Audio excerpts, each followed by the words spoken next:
Yeah, I don't think there's anything that can really top Aliens, aside from like half the Earth melting and the other half, and then the other half denying that the other half is that's true, is melting. That's correct.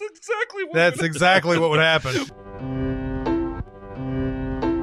Welcome to SinCast, presented by CinemaSins.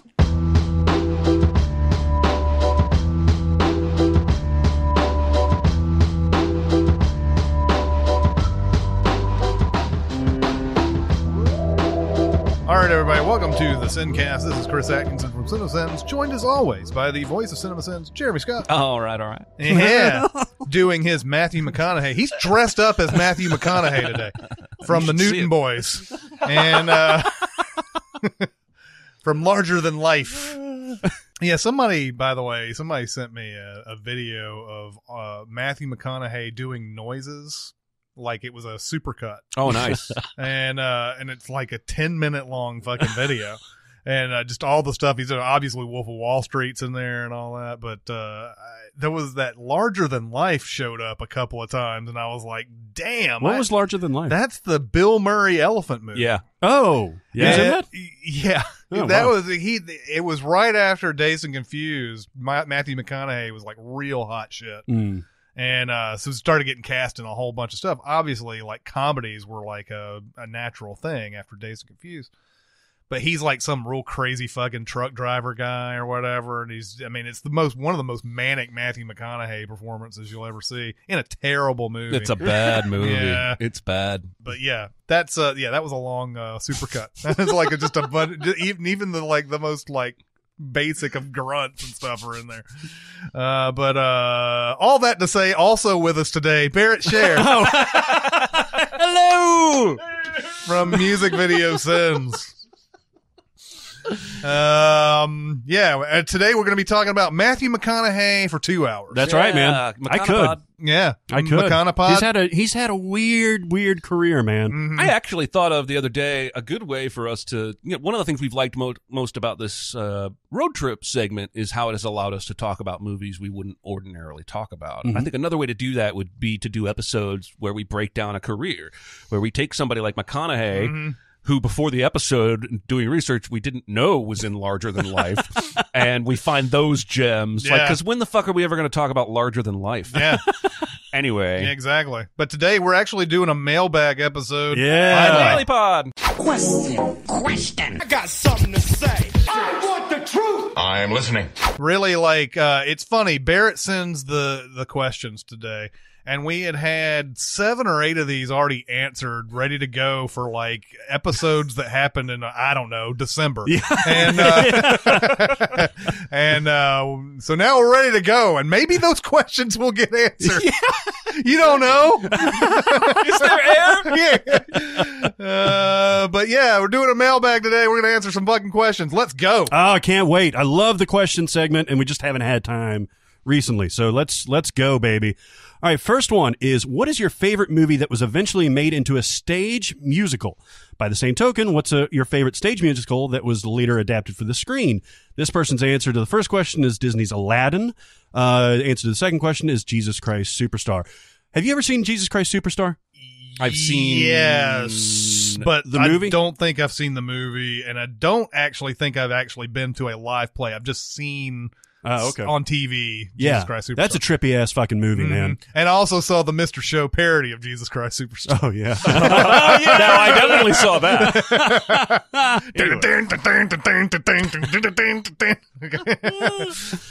So what do we think? Stage musicals. Okay, so I took this question to mean that I've seen the movie and it became a musical later, and maybe I saw it, maybe I didn't. And the same goes for the musical. If I saw the musical, maybe I saw the movie later. I don't know. I don't think you have to see both. And we live in Nashville where we don't get a chance to see a lot of these big productions. Yeah. They do come to they come to Nashville every once in a while if they're huge. Like your Book of Mormon will come here every once in a while. But, there is one movie that I've seen both, the stage and the original movie. The producers, Mel Brooks. Oh, yeah. First producers, not the one that they then turned into a movie musical afterwards. Well, although I have seen that too. But my favorite would be The Producers. The first Producers is one of the best movies, one of the best comedies ever made. And then once they made it into a musical, it did come here to Nashville, and I saw it with Alan Ruck playing the Matthew Broderick role, which was very ironic. Interesting. Ferris Bueller. Yeah. I can't remember who played the Nathan Lane role, but it was also a very good musical that I saw as well. So that would be my top for sure as far as movie turned into musical. Of course, this is one of those rare ones. Movie turned into a musical, turned into a movie as well. Yeah, that's weird. And I actually, because I haven't seen The Producers, the Nathan Lane, Matthew Broderick, either play or the movie. But I can't imagine how Nathan Lane compares to Zero Mostel, though. Yeah. Okay. I agree. But Nathan Lane is definitely in that same... I don't know if you want to say he plays it differently. Like, now I'm basing this on the movie. I never saw him in the stage, but Nathan Lane can play a real card. I mean, like just like a I guess a morally ambiguous or morally reprehensible person. Yeah. And he does it very well. Okay. It's not the same as how Zero Mostel does it. They're a little bit different, but it's the same character, and they're both wonderful. Yeah, I wouldn't compare. I guess it's probably the same thing with Matthew Broderick and Gene Wilder, two very, very different actors. Absolutely. Well, and character. Gene Wilder, that's one of the rare movies where he plays straight man. Yeah. I mean, even though he has some manic moments and everything, he's playing the straight man in that, and I can see, some parallels between the Gene Wilder is usually the guy who's the funny guy, but yeah, he's definitely it's funny, but it is like a lot more straight laced than normal for him. And do you want me to answer the second half of this question? Yeah, do it, baby. We're gonna do? I went. There's only a very few actual musicals I've been to. Went to Book of Mormon. I think they're filming that. I don't think they've made the movie. Oh, really? Oh, interesting. I've heard rumblings. God, that'd be awesome. Now I don't know if that's in production or if that's just something. Hey, we're gonna do it at some point. Whatever. The very few musicals that I have seen, I've seen Phantom of the Opera. I've seen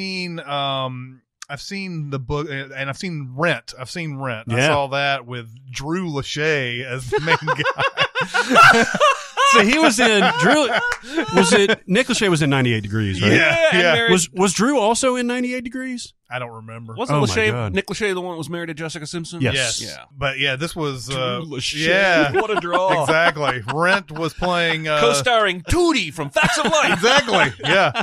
It was very well done. But what'd you think of the Rent movie? That's what I'm about to get at. There's very few movies off of this list that are. I mean, Phantom of the Opera is an okay movie. I like that movie a lot. Yeah. Now, I don't know about Gerard Butler, but of course Emmy Rossum is. But this is also a magical. Yeah, she is. This is also another, though. By the way, Phantom of the Opera was a way old movie with Lon Chaney, and it was not a musical until much later. So I've seen that too. I've seen the old version of that, and then whatever. The movie is fine. It's one of the most beautifully shot movies you'll ever see. It is. The Rent movie, I don't remember liking too much. Of course, really? It was also like the 2005 year. And, I don't know, man. I think it's because they retained, I think, a lot of the original cast members like Anthony Rapp and Idina Menzel. Yeah, it was pretty much everybody except for a couple of roles. Yeah, Rosario Dawson is in the movie. Yeah, version. Rosario Dawson was an addition, and was Tracy Toms in the original? I think Tracy Toms might have been an addition as well. But they're it's okay good. movies. Yeah, they're yeah. okay movies. I've never been like, oh, blown away by those. I had to kind of reach deep and just say West Side Story, maybe. Hey, can't go wrong with that. Yeah, West Side Story. I've seen the movie, and then I mean, I saw the musical. I've seen the movie, and they're both great. Actually, was supposed to be in the play at one point. Really? Yeah, in high school. Nice. He was going to play the Lieutenant Schrank. Was going to play the supposed officer to be. Schrank. What happened? Our drama teacher got sick. Huh. And I was hoping it was going to be a much more salacious story. No, it would be awesome, right? It's like, well, there's charges pending, and I can't really discuss I may or may not have a child. Yeah, I can't around that time. Can't discuss it, and and that child turned into. Yeah, that's where I'm going to go with that. I'm not like a connoisseur of West Side Story or anything. It's not like went and saw the musical and I've seen the movie and I know so much about it. I mean, I know the story and everything, but it's not. That's probably the best example. Man, that has always been one of my favorite musicals, West Side Story. And I hadn't seen it in a while. And when my wife and I were first married, I was like, I'm going to show you this movie. You're going to love this movie. And all I remember thinking from that viewing was how fucking long that movie is. It's a long-ass movie. I had not remembered that from my childhood. I just remembered the songs, and the songs are fucking awesome. Mm-hmm. I have two pieces of musical movie-related news that I've read recently that this seems like the appropriate time to bring up. Mm-hmm. One is the announcement of the upcoming movie version of Cats. Oh, yeah. With Taylor Swift. Yep. And James Corden. Mm-hmm. And I already want to die. Yeah. Mm-hmm. And then the other one is apparently before the original cast of Hamilton disbanded and started bringing in new cast members, they filmed a performance. And Hollywood studios are currently bidding over the rights to take that filmed stage performance, add nothing to it, and put it in theaters. I'm down. And the rumor is that the asking price is $50 million. Wow. What a fucking behemoth this show has No kidding, become. man.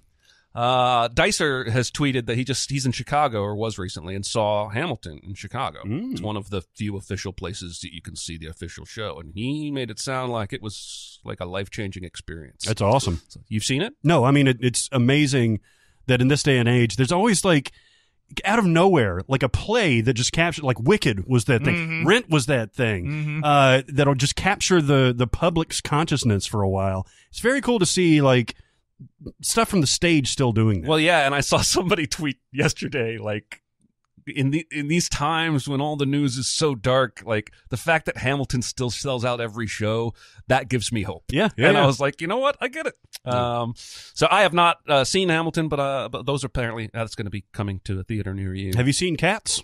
No.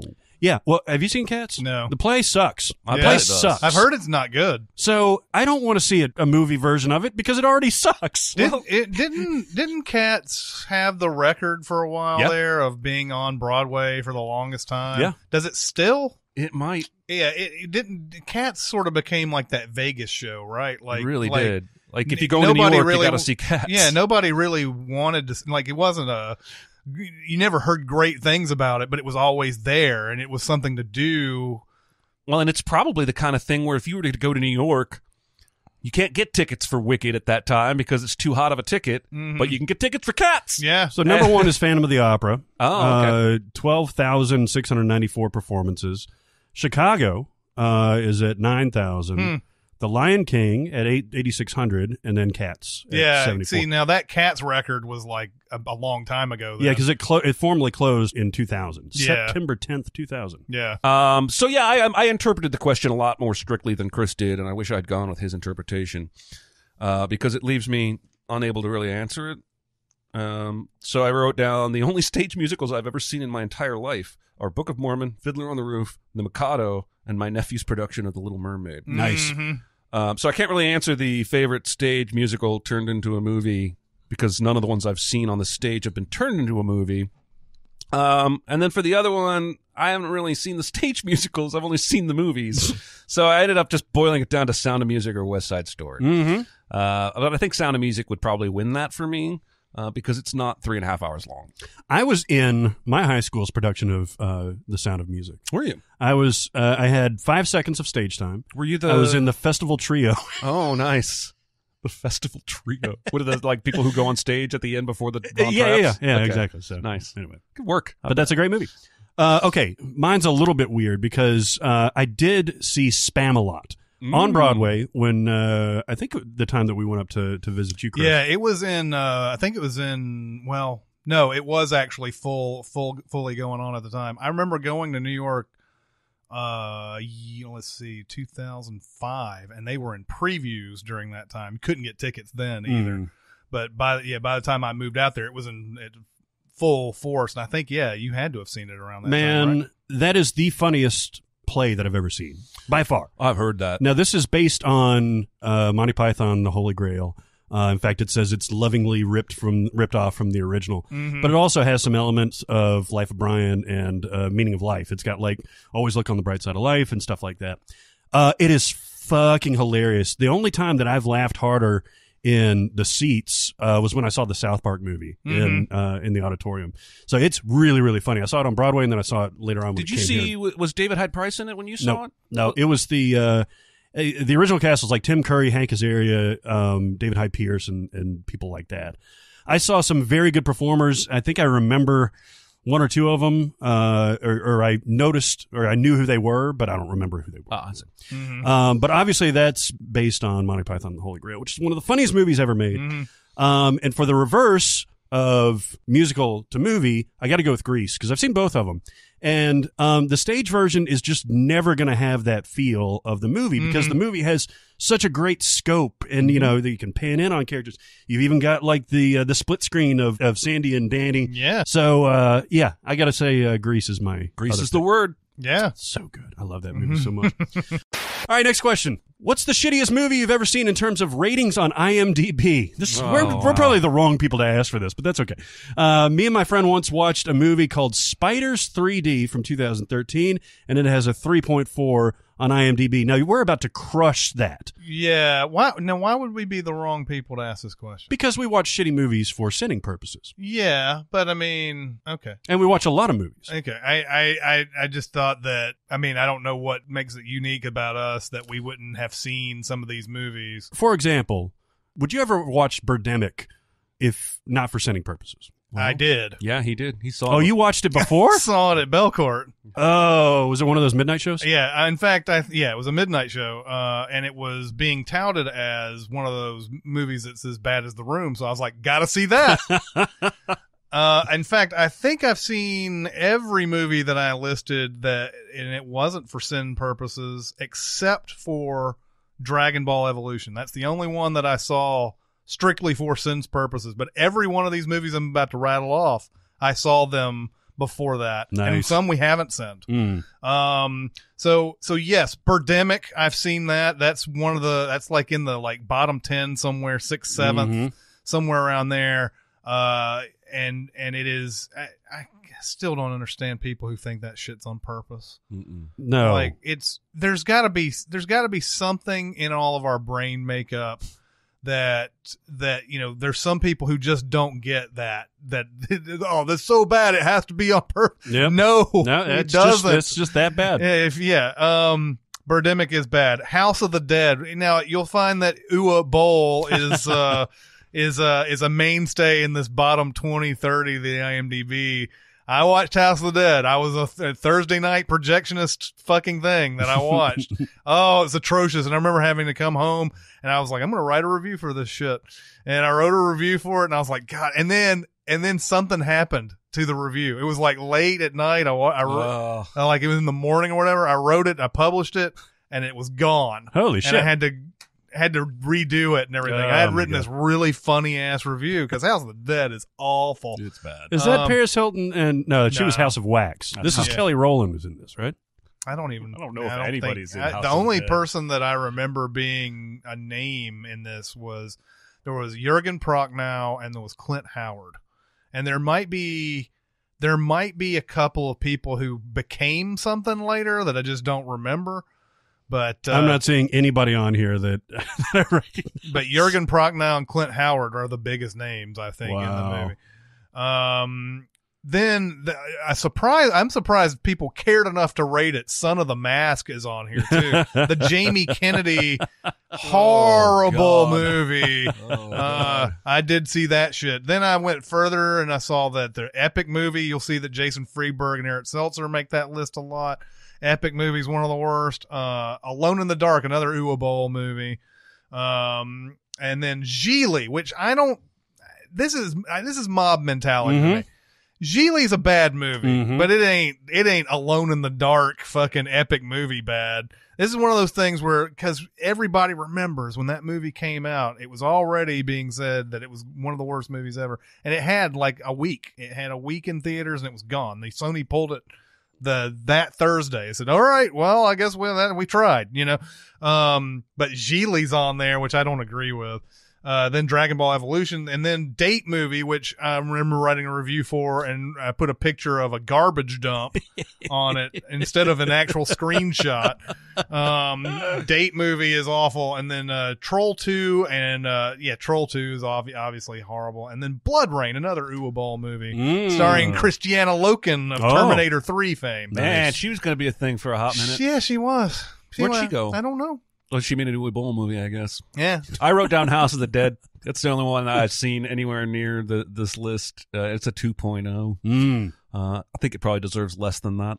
Now, this is based on the arcade game, right? Yep. Yeah. And Sega. I was flipping channels the other day, and I don't remember the name of it. I saw this 2005 movie, and it had Ed Burns in it. So I clicked over, and I swear to God, like, you'll look this up in show notes and go find a YouTube clip. It had Birdemic type bad effects. They were fighting some kind of T-Rex, and they were all in like space uniforms. I'm like, I was legitimately going, Ed Burns sent naked selfies to someone, and they're blackmailing him to be in this movie. And I looked it up, and he's got legit stuff on top. And before this, he just somehow made this like CGI shitfest dinosaur knockoff space movie in the middle. So I looked that up on IMDb, certain that was going to be, and it's like a 3-point something on. I was like, well, can't you use that? Is it A Sound of Thunder? Yes, yes, Sound of Thunder. Which is a great Ray Bradbury short story, by the way. Oh, well, a fantastic. Oh, that's the one that Homer riffs on with the toaster. Going back in time and stepping on the yeah. That's the main conceit of it is that they go back. They're not supposed to touch anything when they go back in time, and they observe all this stuff. When they go back, there's everybody speaking Russian and also and some weird stuff. And they're like, "What happened? We were so careful." And the guy looks on the bottom of his shoe and he sees that he's stepped on a butterfly. And then they made that into that movie, and you're right. The special effects in Sound of Thunder are among the worst. They are eye-gougingly bad. I could not believe Edward Burns was in this movie. Yes, you've seen this too. Oh yeah, but anyway, on IMDb you look it up. It's like a 4, 3.5. Not usable for this question, and I was offended that somehow House of the Dead is ranked lower than that Sound of Thunder bullshit. Peter Hyams of Time Cop fame directed that movie. Does everybody have like naked pictures that people are black? Is all of Hollywood just basically a blackmail system? Probably. I think it is. Ben Kingsley. Remember, Ben Kingsley's in that too, and apparently, like he has no shame. He's in a lot of Uwe Boll movies too. Yeah. Well, and it's probably a certain amount of Sound of Thunder, Ray Bradbury, and actors are like, count me in, and then they get on set and they're like, oh, there's no budget. Well, craft services are good. I'll stay here for 3 weeks. Yeah. So I'm going under the Spiders 3D of 3.4. I saw Sharknado like the day that it premiered on Sci-Fi Network, and it was my first experience with like getting involved in like a Twitter trending thing, and I was just watching this just because it looked interesting to me. It looked ridiculous, obviously, but I just had a lot of fun. And this with was an effort actually to make a movie on purpose that's bad. Yes, yeah, exactly. And it's knowingly winking to itself. But that's the thing. Now, I've never seen Sharknado. How well does it succeed in being that? It succeeds, I think, fairly well. Now, the ones after it are way too knowing about it, way too self-referential about it, and they go over the top. I've seen 2 and 3, I think. But the first one was, it was just a little bit over the top. It was self-referential. They know it's ridiculous. The actors know it's ridiculous. It's Ian Ziering or Ian Ziering. Isn't the first one the one where he jumps out of the helicopter with a chainsaw and he uses a chainsaw. Yeah, he jumps out of a helicopter, gets eaten by a shark. Yeah. And then he uses the chainsaw to come out of the shark. I have not seen any of them, and I'm telling you, I'm pretty sure he has used a chainsaw from the inside of a shark on more than one of these movies. Oh, yeah. Probably so. I believe so. And then Tara Reid, I don't know how much Tara Reid knew that she was in a self-referential thing. I'm sure how much Tara Reid knows in general. Yeah, exactly. But anyway, it was so much fun because everybody it seemed like was having the same experience I was, like making fun of it, but kind of enjoying it, following along online. Like Patton Oswalt is tweeting about this, and like funny people are tweeting about this. And especially when it was on TV at the same time, where everybody's watching it at the same time. It was one of those events that you don't get a whole lot of these days. Yeah. You don't. if something premieres on Netflix, somebody's, on to episode 3 or something like that, if it's a series, or has already watched it, whatever. So anyway, that was fun, and that's a 3.3. Some of the other ones that I've seen, From Justin to Kelly has a 2.4, and that movie is not as bad as a 2.4 on IMDb. No, I agree. It should be like a 3.5. Yeah. It's adorable. Glitter is at 2.6, which is way too high, because there's no redeemable part of Glitter. No. It's, man, I've never seen like a movie that I liked less than Glitter. Yeah. I was actively hating myself when I was watching it. And Emoji Movie is at 3.4, which I think is way too high too, because that movie is talk about not having anything redeemable about it. Yeah, it's just awful. T.J. Miller. Yeah, T.J. Miller. Exactly. This is a fun one. What is a movie that changed the way you think about something important? For this person, it's Crimes and Misdemeanors, which helped to shape this person's understanding of morality. That's a really good pick. It's kind of an off-kilter pick, because you think about things that have big ideas, and you don't think about like Woody Allen is having or a Woody Allen movie is having big ideas, but this absolutely does. I don't even know how to quantify the Martin Landau character. Yeah, whether he is justified at the end, or whether he is like. That guy probably shouldn't be happy at any point in his life after he orders the murder of his wife. But he is. He's on top of the world at that last scene. So anyway, that's just my thoughts on that. Yeah. I'm on top of the world. I'm going to go with Boys in the Hood. And the Boys in the Hood. Yeah. That's true. The band that did that was just like a hot minute too. Yeah. What was that? It was like Dynamite Hack. It's like an AI generated that band name. Yeah, but no, Boys in the Hood. I think it's easy for people like me who grow up in rural, like bumfuck, middle of America, whatever, to not think about these kind of neighborhoods whatsoever. And all I ever got during that era was Watts riots and all this other type of stuff. And all you ever got was like, oh, people are rioting and there's gangs everywhere. And that's all you knew about stuff like Compton and Crenshaw. This is where Boys in the Hood is set, is in Crenshaw. This movie sort of, shed light on the fact that there's a diverse neighborhood. It's a diversity of opinions and a diversity of personality types. There are people who are straight going to college. There are people who, they're some people who are dumbasses. And then there are people who are, they are gangsters. Yes. But especially the talk that Lawrence Fishburne has with I believe it's Cuba Gooding, when he's talking about like, look at every corner around here. They've put a liquor store and a gun store on every corner of this place or whatever. And like these, you see what the message is. They want us to kill each other. Ice Cube has some real deep stuff in there too. Yeah. Like back in 1991, and I saw this a little bit later, but I would never have thought Ice Cube had anything important to tell me back in those days at all. But just the way he goes, and a lot of this is John Singleton credit, it's not just Ice Cube, but just the way he talks about like religion, and he talks about like the media coverage of this neighborhood and everything. It's like either they don't know, don't show, or don't care what happens to us in the hood. And it's like, oh yeah, I never really thought about it that way. So that's one of the big ones. I thought about Do the Right Thing. Yeah, that's what I was thinking about too, is kind of an East Coast counterpart to that, really. And Do the Right Thing, I've never really thought of it as, this is going to be hard to believe, as a message movie.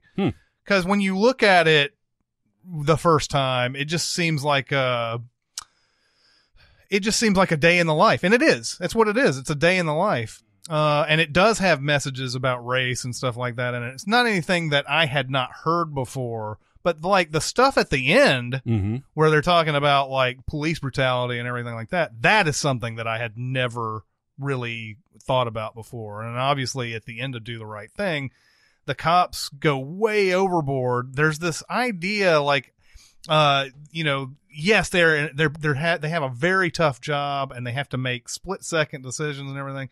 Sometimes, though, you see the things where, like, either their fear has just, like, overcome them and they're afraid of what might happen if they don't do the most that they can do in any situation, and they go fucking overboard. Yep. And I don't know what that is. There's got to be some sort of psychological break there that causes that. And, that's one thing. Spike Lee had based that movie on an actual, like, pizza. I think it was a pizza place where there was a riot or whatever, and, like, actual, like, police killings that had happened around that time and everything. I didn't really appreciate that movie as the message movie it was until much later. And Boys in the Hood always had that message forefront, it felt like. So, that's why I didn't say that one right off the bat.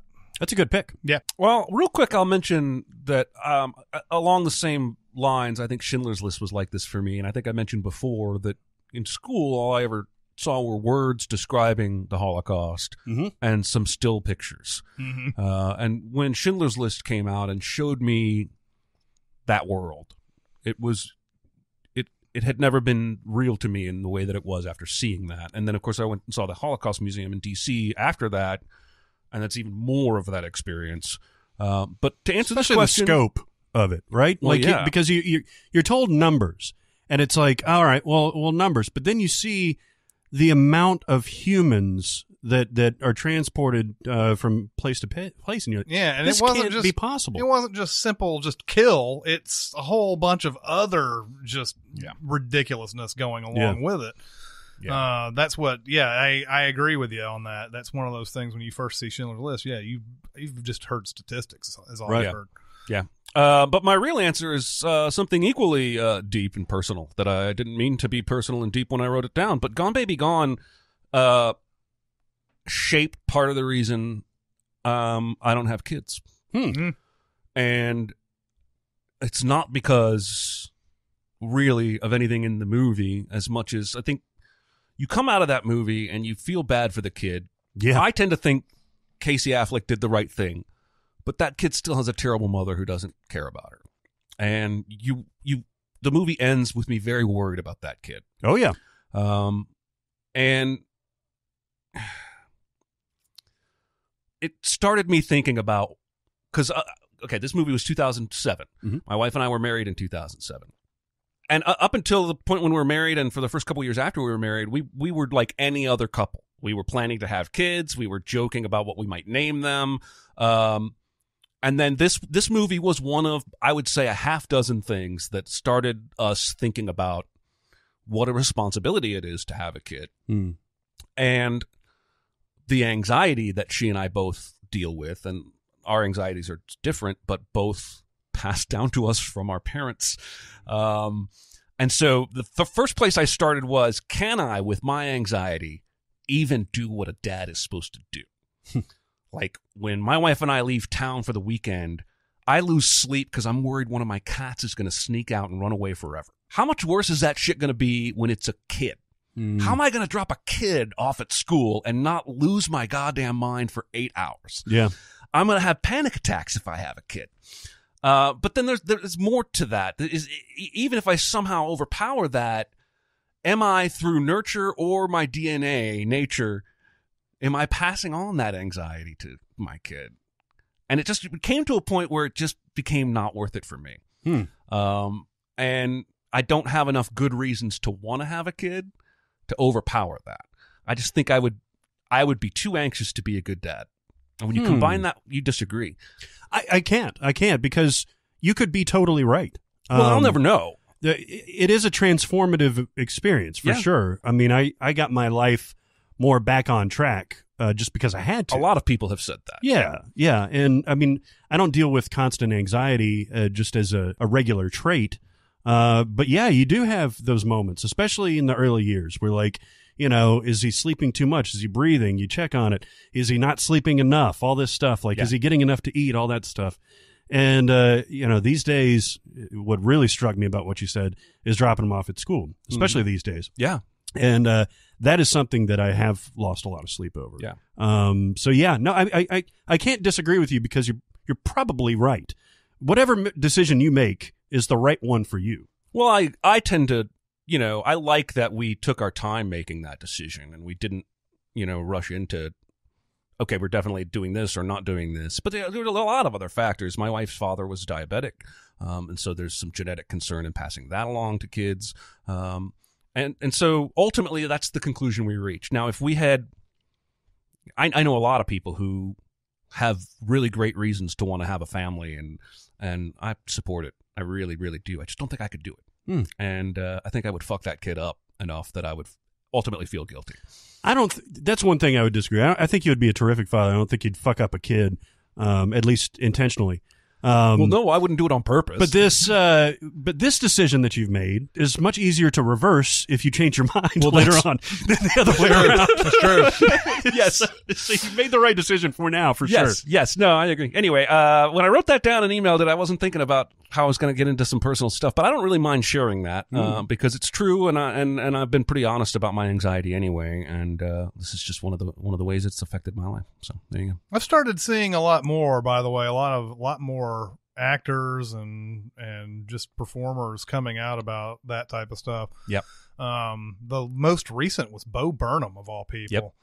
Yep. You would never think, looking at that guy, that he's anxious about anything or has anxiety about anything. And he said something like he only really realized it when he was on stage in Scotland or something, and like halfway through it he said he had this tunnel vision and everything, and he was talking to Mark Maron, and Maron's like, well, what'd you do?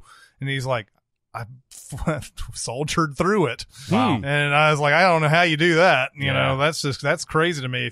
If you're in that situation where you're like, oh, everything's terrible, like, I don't know how you continue a show or whatever. So, but yeah, I've been seeing that a lot lately. I have too. It's encouraging for me to see that too. A little bit of that was what Topher Grace was alluding to. Have you seen the headlines about his latest edit? He took all 3 Hobbit movies and edited them down into a 2-hour cohesive short film. Like he did with Star Wars. The prequels, but he did it as an exercise to help him cope after playing David Duke in this Black Klansman movie, and it messed him up, and he needed to kind of therapy himself through that. Again, more people are dealing with it than and the more of us that talk about it, the more it's going to help. So, by the way, man, I disagree with you on Gone Baby Gone. How do you mean? You think Casey made the wrong choice? Yes, absolutely. Well, you're a parent. How do you keep that child in that situation? I mean, there's a reason why Child Protective Services is a thing. And again, that's a decision that you can reverse later on instead of the other way around. If he removes her from that situation and gets her into some sort of services or gets her with a family that, that's that not can the love option. and care with her. I don't feel like that's the choice. I feel like the choice is either going with Morgan Freeman. Call the cops or leave her with Morgan Freeman. Yeah, and I don't think you can leave her with the guy that stole her. Exactly. And if Morgan Freeman and this cabal of kidnappers, basically. Seriously. All right. I understand that. But had early on said, we got to get this kid out of the situation and called child services then. Yeah. Instead, it was sort of more of a selfish thing. Like, me and my wife want to have a kid, so why don't we just take I mean, especially when, God damn it, the guy who's in the town, who's the partner of John Hamm, brother-in-law who hasn't had a drink and then confesses. Oh, Titus Welliver? Titus Welliver. Yeah. Because he even tells that story that racks you with guilt about how she was literally roasting. Mm-hmm. Her skin was literally roasting. You should have called child services right fucking then. Yeah. I don't know. What I love is that I can't say definitively you're wrong. Yeah. I just don't agree with you. I think I'm morally ambiguous enough that I would not have done Casey Affleck's thing. I think looking at it, morally, Casey Affleck did the right thing in that movie. I don't think I would do it. I don't think I would either. I think you can defend that. I really do. Yeah. I think that's why that movie is way more brilliant than we give it credit for, or at least that story. Yeah. We've talked about this movie a lot, but Arrival is a movie that's stuck with me since we saw it. What was it? 2017? Was it last year? 2 years ago. That movie stuck the fuck with me on multiple levels because I've seen it multiple times now. And the first one was obvious. It was the time as a construct, and it just kind of like jars you when they have that reveal. You're like, holy shit. And you see this come into focus, and you understand what they're going for conceptually. And it's like, God damn, that just broke my brain. Yep. And I have to like put it back together, and then like all the different pieces, and then you watch it again and you're like, this is nonlinear and all that stuff. And man, that just really stuck with me. But then when you watch it like the fourth or fifth time, you start getting into the talk about moral ambiguity. Exactly. This is a perfect piggyback on what we were just talking about. Yeah, exactly. About her decision. And I don't think she told Renner, right? I don't know. It was never explained in the movie. Like, I don't think he knows in that. Oh, no, she does tell him later on. That's why he leaves, right? Yeah. Really? Or did he leave right after the death? She always knew that was going to happen, and he would have never gone through with it. Right. Yeah. Okay. Yeah. Okay. Yeah, so that's the weird thing. A, for her to have the child, and B, for her to not tell Renner. But we're rooting for this woman because she, saves the world and all that stuff. And, she's a compelling character, and you understand why she made the decision that she made. Well, and I have defended this. You want to talk about a movie that made my wife angry. Because of that? Well, yeah, she loved it right up until that. But then the idea that she chooses to have a kid she knows is going to die of cancer is, at least in my wife's opinion, not defendable. Whereas I defend that decision by saying, at least I think the movie's trying to say she has chosen love. In the face of no, she is saying however many years I get with this person is still better than not. There's that, but then there's the conceptual thing of, is this fixed? Is this because she was already experiencing this before she had the reveal, right? Yeah. So is this a fixed event, or is this truly a choice that she's making? Or is this something that she was always going to do because the time is a fixed timeline, right? So again, there's no way to... I think in Arrival they've made it explicit that it's not fixed, I don't think. I think it is fixed because they know in 3,000 years or whatever it is that humanity is going to help them. Mm-hmm. And that they had to do this and to basically complete the circuit. I just thought that they looked at time differently than we did, and so whether it's fixed or fluid or whatever is a human concept. Yeah. I don't know if the decisions, if there is like a free will component. I mean, she could say no. She could. She still has the chance to say no. She does, but is that decision going to be ultimately made for her? And this is what I'm talking about. This is why I can pick apart this movie for hours, because there's so much in there where there may be something that explicitly tells us that free will does exist in this timeline, and it is fluid. And maybe if somebody steps on a butterfly or something like that, then in 3,000 years, humanity won't go out to save the aliens. Well, there's a lot of people right now telling you when Meg comes out to just turn your brain off and go have a good time. Mm-hmm. And I hope you do, and I probably will. But give me this Arrival kind of movie every day of the week that I can chew on and talk about with friends and loved ones for months, if not years. That's why I love movies, is that this question is why I love movies, is that they can challenge you. They can change your stance on things. They don't have to just be big, dumb fun. Yeah. Big, dumb fun is fine. Yeah, and this is a good movie, too. I mean, this is just like, it's compelling. They've got some action sequences in there. Got that great explosion scene. And it's aliens coming down from Earth and weird, crazy heptapods and all that stuff. But it's got so much there. Something like Annihilation, which I loved, and I think, Jeremy, you loved too, is all full of big ideas. The movie itself is plotting, and you have to really like sign on to be in this. It's not like an uplifting movie or anything like that. It's not an action-based movie, except for that crazy terror bear thing. Yeah, it's dense, and it's visually dense. Arrival is a good movie that you could watch and just be like, oh, that's pretty cool. Yeah. Oh, it's a time thing. Cool. Yeah. All right. Or you could do what we're doing and nerd out about it and like really try to figure out, what's actually going on. I want to watch it again to see if there's anything explicit in there. It's the same thing with Gone Baby Gone. There's a really good mystery there. Yep. And if you don't want to tackle any of the moral issues afterwards, you don't have to. That's there if you want to. And I want to. I want to bad. That bartender was not fucking around. It was not. All right. You know, I love this one. I've heard it said that even though Leonard Cohen is responsible for the song, Hallelujah, his performance of it can leave people wanting. That's putting it mildly. Yeah. I mean, I love it as a song. I love it in his gravelly voice. Yeah. But I love the Jeff Buckley version of it more, and there's a few other versions that are terrific, too. What are some songs in which you love the writing but not the execution? Is that it? Yeah, there's a little bit more. Okay. And can this be said about movies, too? If so, which are like that for you? Oh, I didn't read that part of the question. Okay. I struggled to come up with a song that I found very well written but hated. You know what I mean? Because that's what that question's asking. I ended up having to knock some parameters down on this one and go with a song that I think has a good message but isn't very well executed. And I'm sorry, I'm gonna bag on Nickelback, and I know those poor bastards don't need it. It's a constant thing with them, right? It's an easy thing, and I think Imagine Dragons is getting close to that too. Yeah. I don't think they'll ever be as aggressively bad as Nickelback. No, unless they keep putting out shit like fucking Thunder with their theremin solo. But Nickelback has a song called Never Again, which is about domestic abuse. Right. And I heard the song a bunch because there's one rock station in Nashville.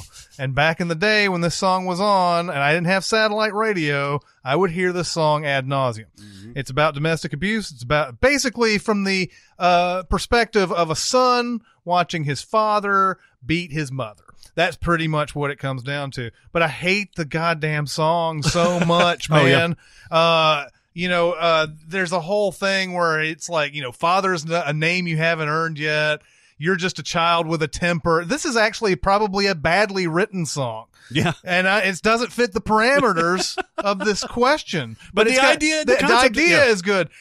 What makes it even worse, though, is that Nickelback. So this song is awful. Never Again's a horrible song that it's so bad. But I know that a lot of you out there are like, yeah, man, fighting against domestic abuse. Fuck yeah. That's how they sound, man. Exactly. But then they came out with a song called Something in Your Mouth. Wow. And I was like, wait a minute. Yeah. Are we cool with something in your mouth? But we're not. Okay, the beating's okay. Not okay. Yep. But the over sexualizing and like, oh, you look a lot cuter with something in your mouth. Yep. We like that. So that's for me. Like, I can't think of a song that's well written that I hate. Oh, yeah. Like, I can't think of that. I don't pay attention to the lyrics enough to songs. I think that's why there's so many songs that have incomprehensible or just downright just muddy lyrics. They don't have any, like, we just came out here to rock, man. We don't have any goal. That's what every Stone Temple Pilot song is. It's that, and yeah, exactly. They were outright about it. Yeah, and the same thing was with Nirvana too. I mean, Kurt Cobain would write intentionally ridiculous lyrics just to put it in there. I know that our friend Jonathan often came up with this one line he hated from the Leonard Skinner song. I think it's Sweet Home Alabama, where it's like, Watergate does not bother me. Does your conscience bother you? And see, that's definitely Sweet Home Alabama. That's just bad writing. And I can't think of anything like I was thinking of this song thing forever, man. I couldn't think like there's and most of the time I was just coming up with lyrics that I hated and that doesn't fit the parameters of the song. Like Counting Crows, Mr. Jones has that one where it's like, gray is my favorite color. Yeah, man. I felt so symbolic.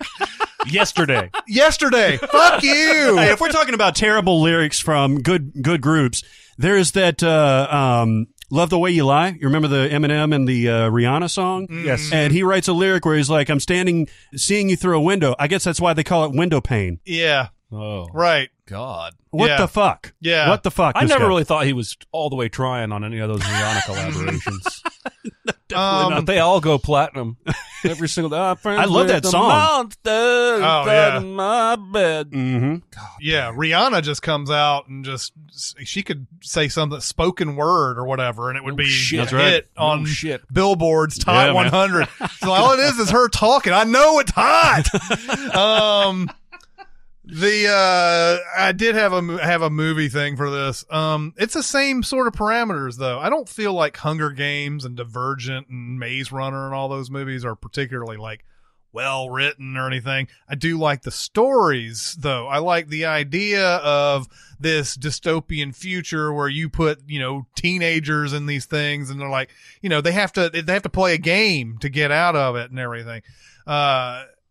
I don't like how, though, all of those movies end up turning their attention towards revolution. Yeah.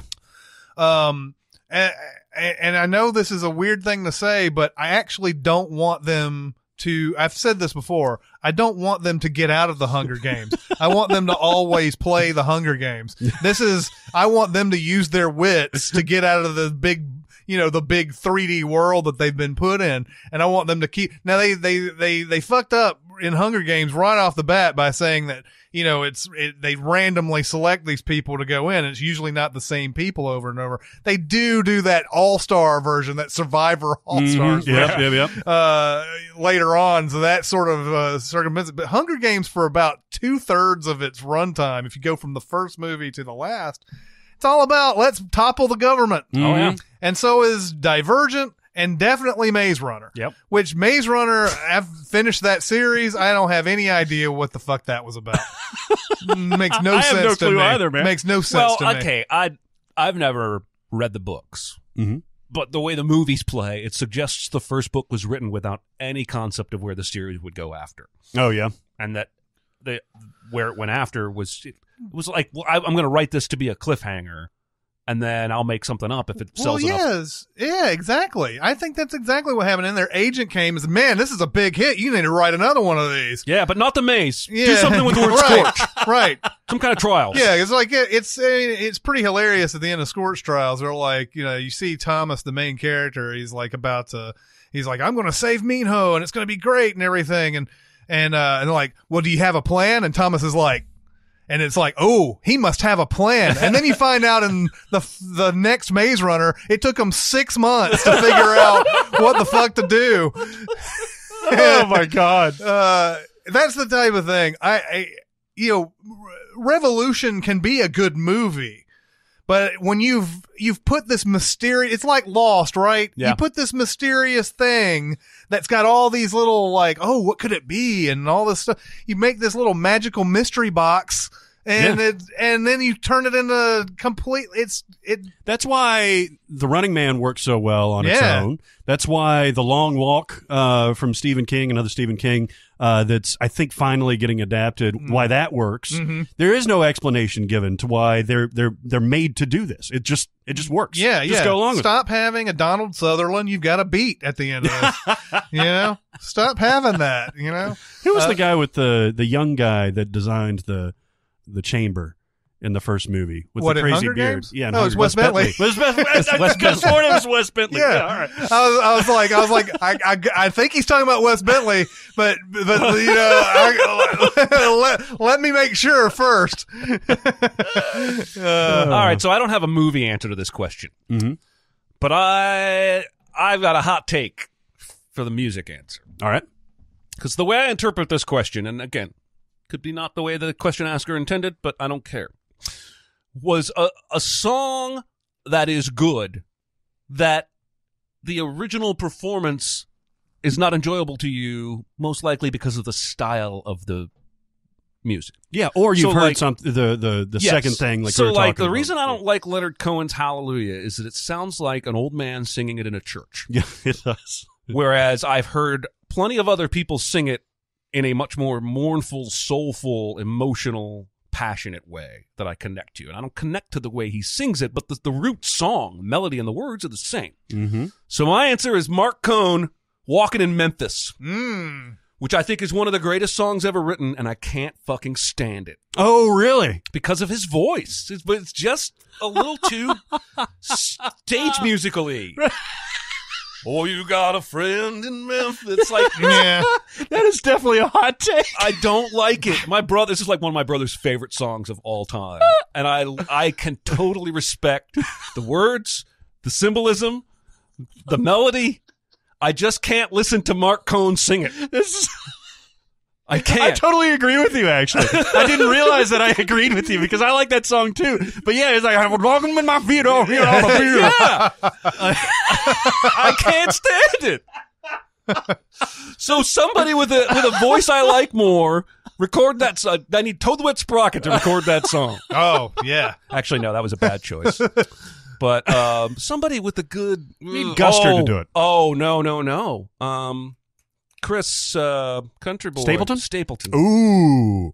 Right yeah. there. Right? Mhm. Yeah, man. Right? You've got to think that at some point he's going to be asked to sing that song, right? He probably has already covered it and it's on YouTube. Ooh, but yeah, we should look. I would nominate Chris Stapleton for the guy to do the Whitney Houston remake, I Always Love You version of Mark Cohn's Walk It in Memphis, which is, 25 years old now? Probably Just due about, for a yeah. remake. Yeah. Probably due. Man. I thought the Generals were due. I agree with you 100%. I'm On that surprised. take. I'm surprised. I really thought I was going to be on like that biggest island ever, because everybody loves that song. I never thought about it. I but can't yeah. stand his voice. It Yeah. drives me- I hear that song come on. I'm like, I'll sing it to myself in my head, but I'm flipping the channel. Interesting. Okay. So a few years back, around 2010, Britney Spears was still in her comeback stage. Like she wasn't all the way back. Like she's in Vegas doing a residency now. And she did a song called Till the World Ends. All right. Oh. Yeah, I remember this. And poor Britney, man, she was not in like the best shape, basically. And it showed in her performances, especially in this music video where it's just kind of like tired stripper moves, like just kind of like, pumping her chest and stuff like that. Right. This was written by Kesha. And it is a total fucking Kesha song. And it should have been a Kesha song. Kesha should have recorded it and performed it, and it would have been 1,000% better than the Britney Spears version. Yeah. So, yeah, it's a good song. But the way that Britney does it is just not there, man. It needs more sass. It had required more sass than Britney could muster. It kind of reminds me of that Miss Independent, like Kelly Clarkson's and everything. Like it's such a Christina song. Well, and it was written for Christina. Yeah, well, that's what I was saying. It's a Christina Aguilera song, and then they gave it to Kelly Clarkson, who she can pull it off. Oh, yeah. But it's because of all the stuff that Christina was singing at the time. Yeah. Like every time I hear that, I'm like, oh, it's Christina Aguilera. Like, it sounds just like that. It does. Yeah, I it is. agree. It is a good song. The only other one that I'll do, since we're dragging up stuff from the past, is Collective Soul's "Shine." Fucking hated this song when it Really? came out. The guy's voice is just like a little too overdramatic, and I don't know. I just didn't like their sound. I didn't like the way that they performed it. He's somewhere between Mark Cohn and that guy from the Crash Test Dummies. Yes, Oh, yeah. yeah. It's just it was just a weird sound. I didn't like the guy's voice and everything. I thought I just fucking hated this song. I heard it a million times on radio back in the 90s. And then I heard Dolly Parton cover it, probably about, 10 years ago or so. And she did a bluegrass version of it. And it is glorious. Really? It is fantastic.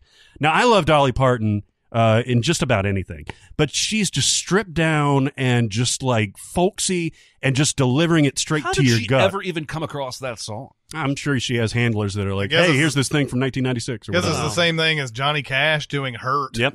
Yeah. Yeah. Interesting. So yeah, no, you should definitely check that out because it's, especially if you like bluegrass, if you like straightforward delivery, and just it pairs the song down to where it's actually a good song. I didn't even realize that it's got this like thought bluegrass that breakdown. guitar lick was a little bit pompous. Which one? The Look, it gives you that pause. Like, look how awesome I am. Yeah, exactly. I like this song. In a bluegrass context, though, it's awesome. I really the way they do it. liked. I think it was their next album. All Your Weight Falls on Me. brings me down. Oh, yeah.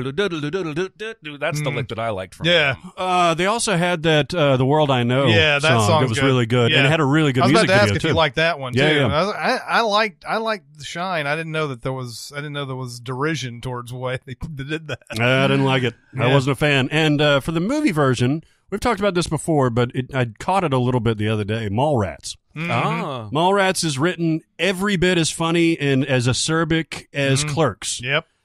You put those words in clunky delivery, though. Yeah. Everyone that's not Jason Mewes, Kevin Smith, or Jason Lee in this movie has no business Yeah. speaking You like that. have Jeremy London Yeah. and you have Claire Forlani, who's Scottish. You know? Exactly. Yeah. It comes through. Yeah. Well, I mean, I guess Ethan Suplee is funny in there. Yeah, but he's only got like 2 scenes. Yeah, exactly. Yeah. And Shannon Doherty isn't any better than those two Yeah. either.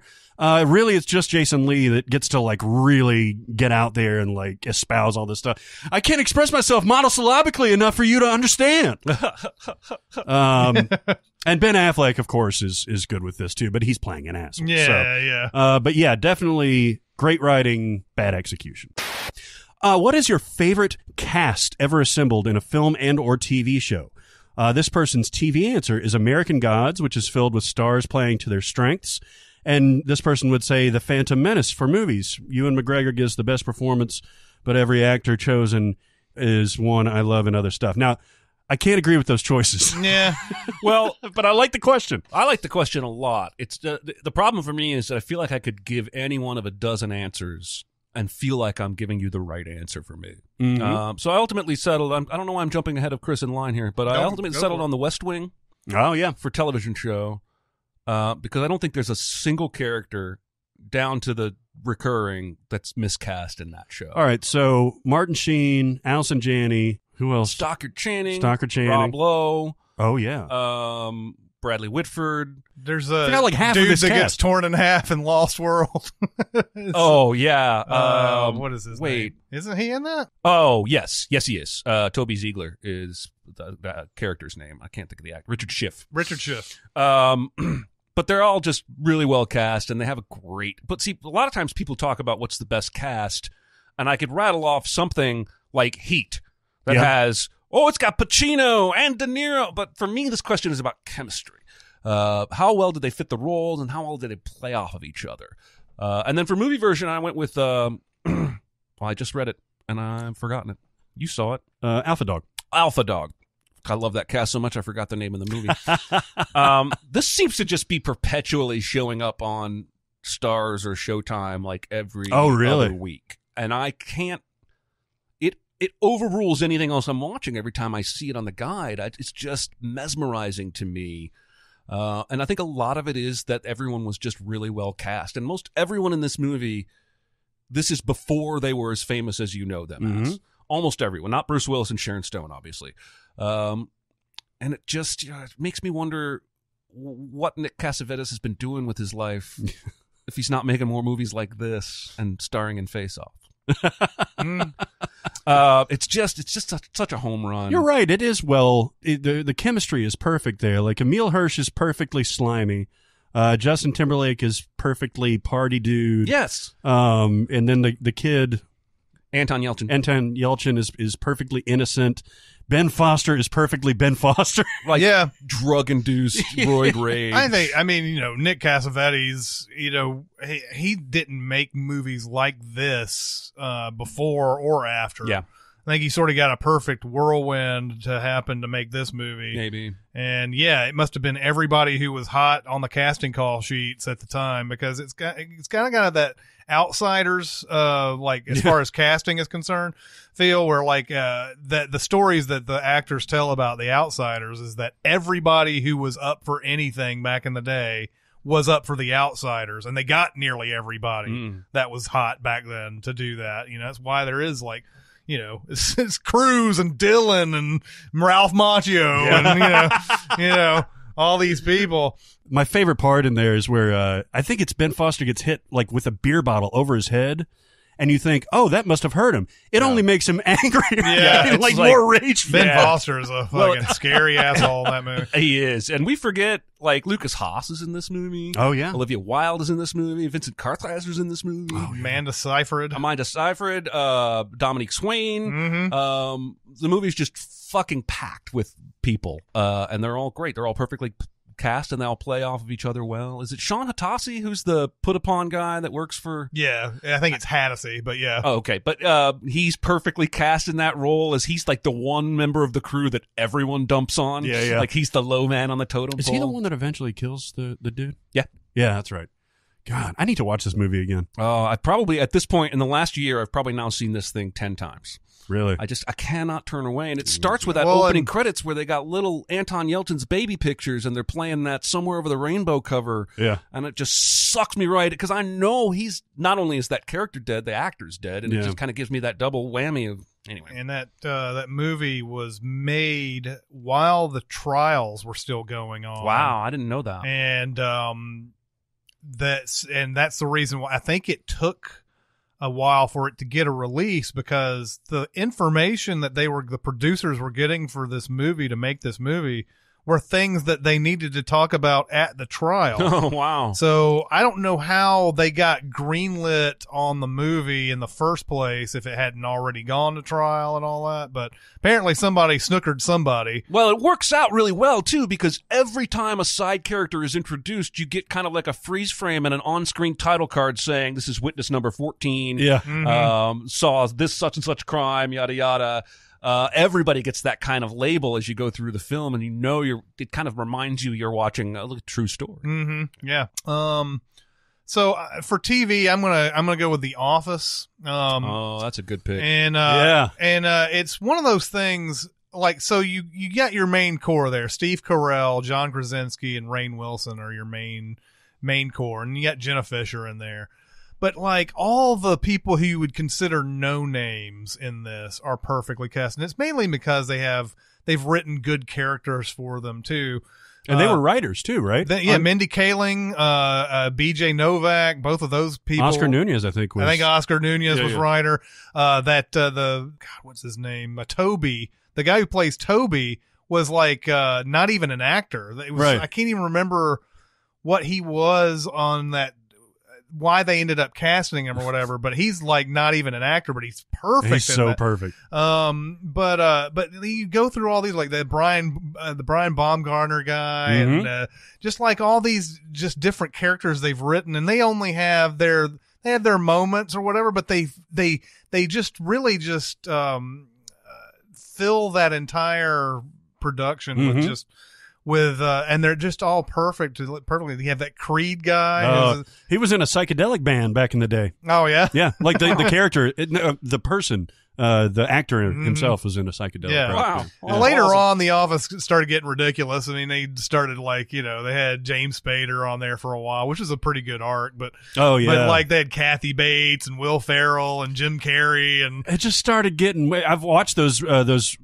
last episodes fairly recently because they're running all the time on Comedy Central, and man, they just lose steam. Like when Jim goes off to the athletes company and all that stuff. Of course, now the favorite pastime of people who watch The Office is to like figure out all the things that Jim did off camera. That like there's the theory that Jim cheated on Pam, and there's the theory that and all that. And like there's the theory that there was one thing that hit the internet like a lightning bolt for one day, about how Jim is really just a terrible person, and talked about all the different things that he did. He got the house without her. He went and got the job without her. Did all these different things without Pam and everything. I took the question the same way. Like, it's easy to come up with that movie or that TV show that had like everybody name actors in it and everything. And a lot of times you get the name actors and it's not the same kind of chemistry and everything. You're distracted by how many like well-known faces are in a thing. But I'm going to completely reverse that on my movie though, because I feel like Oliver Stone with JFK went against type on so many of these guys. Now, if he had gone type on a lot of these people, it wouldn't have made any sense. I had never seen John Candy the way he is in this movie. Yeah, no kidding. John Candy's a sleazy ass fucking lawyer in this movie. And before then, you knew John Candy from Planes, Trains, and Automobiles and all of his comedies, Uncle Buck, all that stuff. That's what you knew him from. And then they put him in this. Now, he's still kind of funny, but it's kind of like this dark funny. Oh, yeah. And Ed Hasner is another one that they throw in there. But there's a billion people in this, obviously. Gary Oldman plays Lee Harvey Oswald. Kevin Costner, of course, is playing, Kevin Costner. You have His character's name is Kevin Costner. Yeah, his name is He's playing John Dunbar. Stone puts in all these character actors that you know. Kevin Bacon is in there briefly. Tommy Lee Jones is playing against type in this. Yeah, I was waiting for you to bring him up too. Tommy Lee Jones is playing a completely like if you've watched Tommy Lee Jones' career.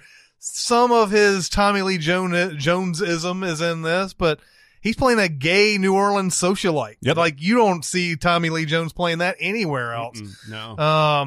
And just a million name actors just thrown in just to just into the random roles and everything. You see character actors like Frank Whaley and Pruitt Taylor Vince and Vincent D'Onofrio and all these people just getting thrown in, and he got them because they're good, but they're also like known. I forgot about Frank Whaley. Yeah. What happened to Frank Whaley? Why didn't he have a bigger career? I don't know. He had a good run. He had Swimming with Sharks and Pulp Fiction. Yeah.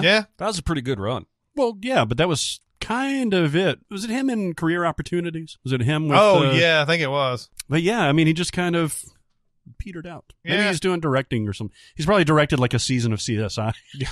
Jesus. Yeah, and like what both Career Opportunities and JFK came out the same year. That's when he first started becoming a thing and everything. But I'm looking him up. He's got 110 actor credits, by the way. Wow. A lot of TV shows. Check out the big brain on Frank. Yeah. A lot of TV shows and everything. But yeah, JFK is one of those where it's just Sissy SpaceX in it too. It's one of those where you just like, you're like astounded at the number of actors that they got, and just a lot of, but they're cast in a way that I like too. Walter Matthau's just in there briefly. Jack Lemmon's got a little part of it. Yeah. There's a ton of people that just show up and do their thing and they're gone, and they probably got paid a couple bucks for it, but they just want to be in an Oliver Stone movie. And it's just fun. It's not distracting because he does give them things to do or a different kind of character than they're known for. Yeah. Since you guys started off with TV, I'll go TV too, because I just finished the first season of Fargo. And it's taken me a while to catch up on it, but I finally got Hulu, so I dove into season 1. God damn! How good is Billy Bob on that show? Oh, man? he's so good. There's some ridiculous decisions made and plot conveniences and stuff like that that kind of confused me, but the score is so epic. And the fucking cast. Now, season 2, I understand, has a terrific cast, too. Season 3 has a terrific one. But Billy Bob Thornton in season 1 is so fantastic. Bob Odenkirk, Alison Tolman, who I've never seen in anything else, actually. Oh, she's in a million things. Is she really? Yeah, like you'll eventually start seeing Alison Tolman everywhere. Interesting. Once you start watching stuff, now that you've seen Fargo, she's in a billion things. And Colin Hanks is terrific in this. Martin Freeman, of course. Lester Nygaard. But then, Bob Odenkirk, fucking random Key and Peele show up later on in the season.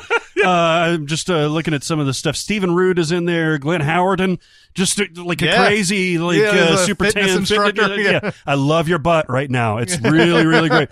But that's a great cast, and you could see, especially with Alison Tolman and Colin Hanks, you believe in that relationship. Oliver Platt's in this. Had a really interesting arc in that. So anyway, I'm totally looking forward to the rest of it, but that cast in that season really worked together perfectly. For the movies, I have to shout out A Few Good Men, because A Few Good Men from top line is fantastic. Tom Cruise, Demi Moore, Kevin Pollak, Jack Nicholson, all that stuff. They work perfectly together. But also Cruise and Kevin Bacon are great foils because they're also like friends, basically. You've got random Christopher Guest playing way against type as a doctor, like straight-laced doctor. You got Kiefer, who's this Bible-thumping asshole. You got surprise Noah Wyle. You got surprise Cuba Gooding Jr. Yeah. Like, there's just, this cast is just fucking loaded. And I love it. But one I was watching the other day, I had completely forgot that Billy Bob Thornton is in Tombstone for a second. Wow. But that has an awesome cast because you got, again, the top line of Kurt Russell, Sam Elliott, and Val Kilmer and Bill Paxton.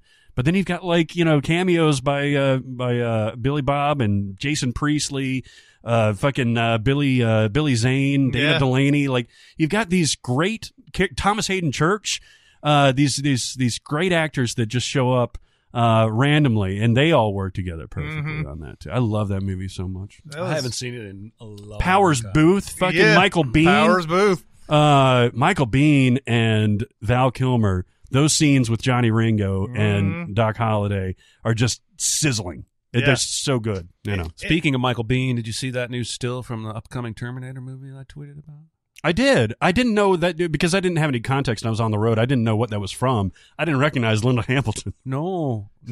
She looks. I saw somebody. I almost stole the joke, but I saw somebody on Reddit or somewhere call her Hillary. Oh, wow. I see what Hillary's been up to since she lost the election or whatever. And I mean, I tweeted it because the whole thing is just a Photoshop job of what the fuckness. But yeah, in particular, Linda Hamilton's character looks a little straight to DVD for me, the way they've mocked her up here. And I don't even think they've shot anything yet. So I don't know why you're putting out a first look at this movie. But I hope Michael Bihn's in it. Yeah, that'd be awesome. I mean, if they're bringing everybody else back, why not? I love me some Biehn, man. I wish he was in my life more. Yeah.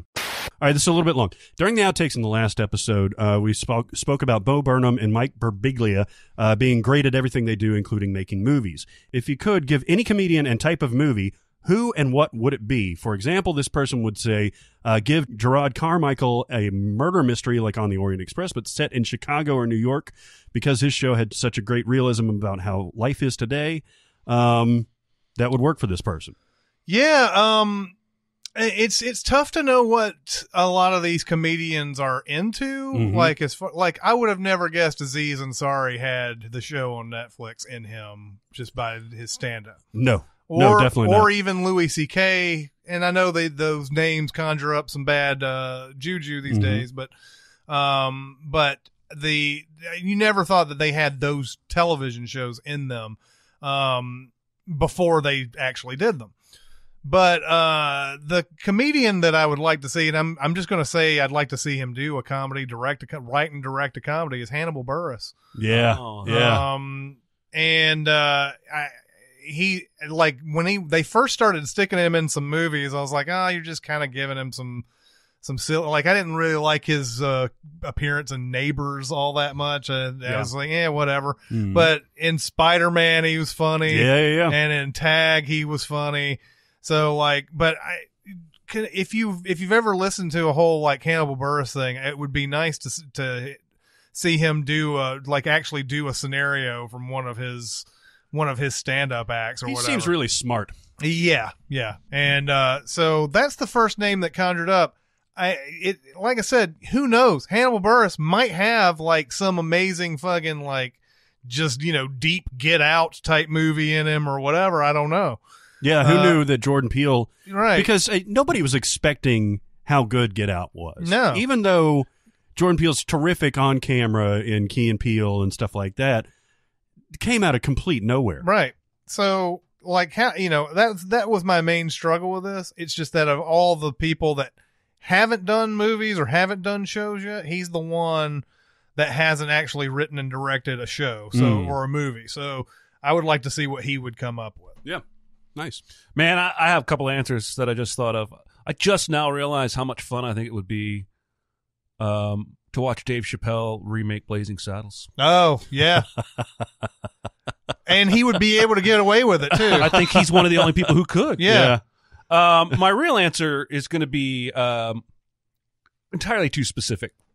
But I want to see Aziz Ansari based off his stand-up and the TV show on Netflix that he's got. I think he could pull off like a dramedy of nuance with complicated issues. Now, there's this movie recently, last, I don't know, 5-10 years, with Albert Brooks called Looking for Comedy in the Muslim World. Yeah. He's trying to figure out what makes Muslim people laugh. And the comedy of the movie is him mistaking that and not really knowing what he's in for. I want to see Aziz do that kind of a thing, period piece of a Middle Eastern comic in 1950s, 60s America. Trying to figure out how to carve out I don't know why. Yeah. Like I said, entirely too specific. But I think he could pull that off, deal with some rough issues, still make you laugh, still make you feel. And I think I would like to watch that. I totally agree. The second season of Master of None is one of the best TV seasons I think I've ever seen. Especially when they get into, because, there's a lot of surface stuff, and there's the stuff about him being the Cupcake Wars host and all that stuff. But then drop a bomb like that Thanksgiving episode. Yeah. Had all kinds of stuff. By the way, has become increasingly more common. I don't know who started all this, but you have a season that has either a story arc or it has some loosely connected episodes, but then there's this one out of nowhere that's a self-contained episode. Now, none of these series that are out today are the first to do that. You know that the X-Files did stuff like that, and before that there was probably, a special episode of Bonanza or some shit. Who knows? But it seems different because it's completely like Stranger Things had that one episode that was that nobody liked. The complete opposite. That nobody liked, but I've seen this now like in every series. Even Unbreakable Kimmy Schmidt did it. And it's got a continuous arc all the way through every season, except for this one. I mean, it's still part of the arc, but it's completely different in its tone and everything else.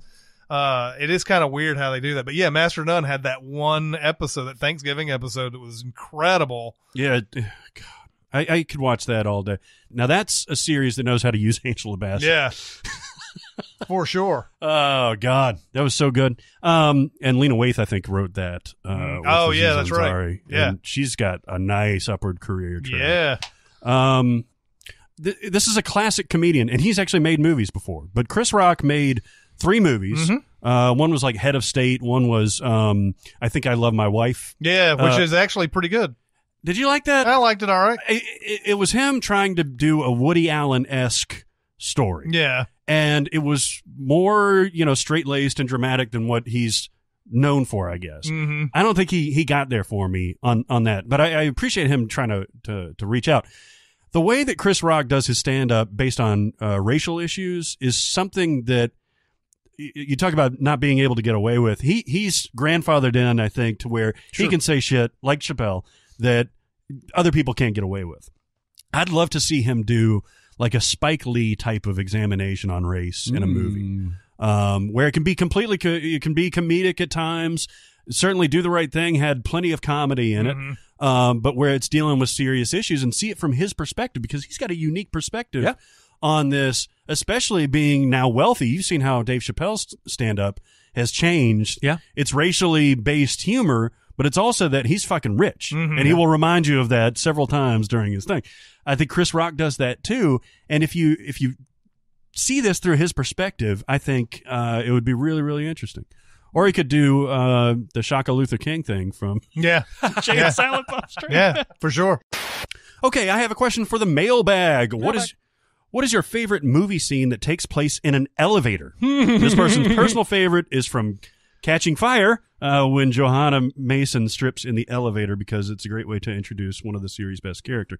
I don't even remember that scene. Yeah, she comes in and just strips down right in front of Jennifer Lawrence. And I do remember that scene. That's right. Yeah. Boy, you were talking earlier about the songs, or the question that you spent a long time thinking about your answer to. This is the one for me. Oh, yeah. I could have spent 6 hours thinking about, because once you open the rabbit hole of great elevator moments in movies, there's a lot more than you realize. Oh, yeah, I got to talk about this. Oh, I got to talk about this. I mean, this question should read, what's the best elevator scene in a movie that's not P2?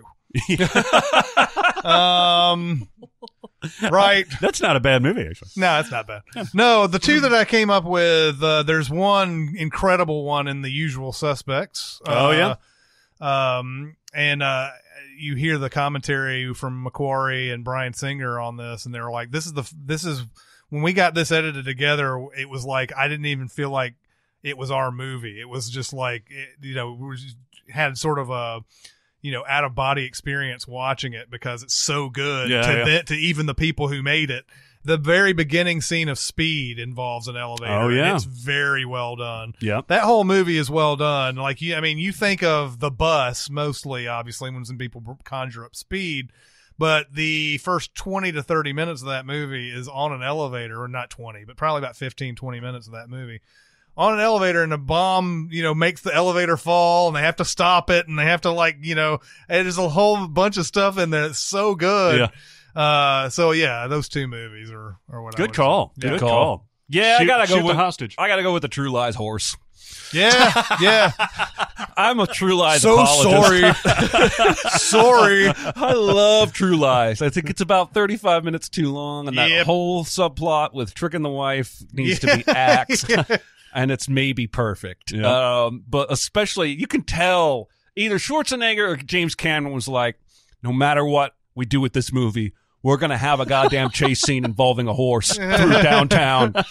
And of course, he ends up having to get on an elevator with this horse and ride it all the way up and say sorry or whatever when the doors open. And I just, the image of him bending down to look through the glass, because the elevator's made of glass, and he's trying to look out while the elevator's moving, and he's on this ginormous. So it's just an image I can't not giggle at. So it's got to be that. You really like that movie. I love it. Like, I have more evidence to defend The Last Action Hero, but I will defend True Lies much more passionately. Oh, I've seen True Lies a million times. Yeah. That's a fun movie.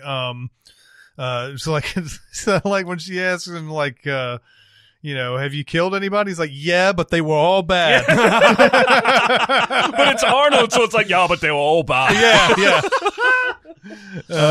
You know what? One of the most satisfying endings to a movie is Willy Wonka and the Chocolate Factory. Mm-hmm. Because you could go in any direction, and I haven't read the book, I don't think ever. If not, it's been forever. And you get through all this stuff, and then Gene Wilder has this starkly dramatic moment where you get nothing, all that, and where Charlie is just so distraught, and he puts a little candy on his desk, and then his whole demeanor changes again. It's really beautiful. Then they get on the Wonkavator, and the Wonkavator can go side to side and up and down and crossways and all that stuff. And once they break the St. Louis Arch, right? Exactly. Exactly. And once they break through that ceiling, man, it's just awesome. It's the complete antithesis of how Charlie and the Chocolate Factory did their Wonkavator with Johnny Depp. That's just a mess, especially the ending of that movie. But this one is just awesome. I mean, I almost went with Die Hard with a Vengeance because I thought like Die Hard was a little too obvious. Yep. The first one, but in the third one, there's that great scene where he sees his friend's police badge on the bad guy, and that's how they're in the elevator. That's how he knows this is a setup, and he literally shoots him blind. In that elevator. Anybody see the lottery numbers? I've got some runners up because we've got to mention Cabin in the Woods. That's too good. Elevator scene. Oh my God! And what I love is that it keeps coming. Like, then there's another ding, and the guy with the crazy saw face gets up, and then there's another one, and they just keep fucking coming. Oh yeah. Great scene. And I know a lot of people too would probably want to bring up Captain America. The Winter Soldier. It's a great scene. Yeah, I really like that. In fact, I used that in an outtake for Pacific Rim Uprising. Oh yeah, where does anyone want to get off? That moment is really fucking great. And then of course The Shining, and then there's a movie called Devil. Have you ever seen Devil? So it takes place entirely on an elevator. This is M. Night Shyamalan wrote this and directed it. Oh, he didn't direct Jesus.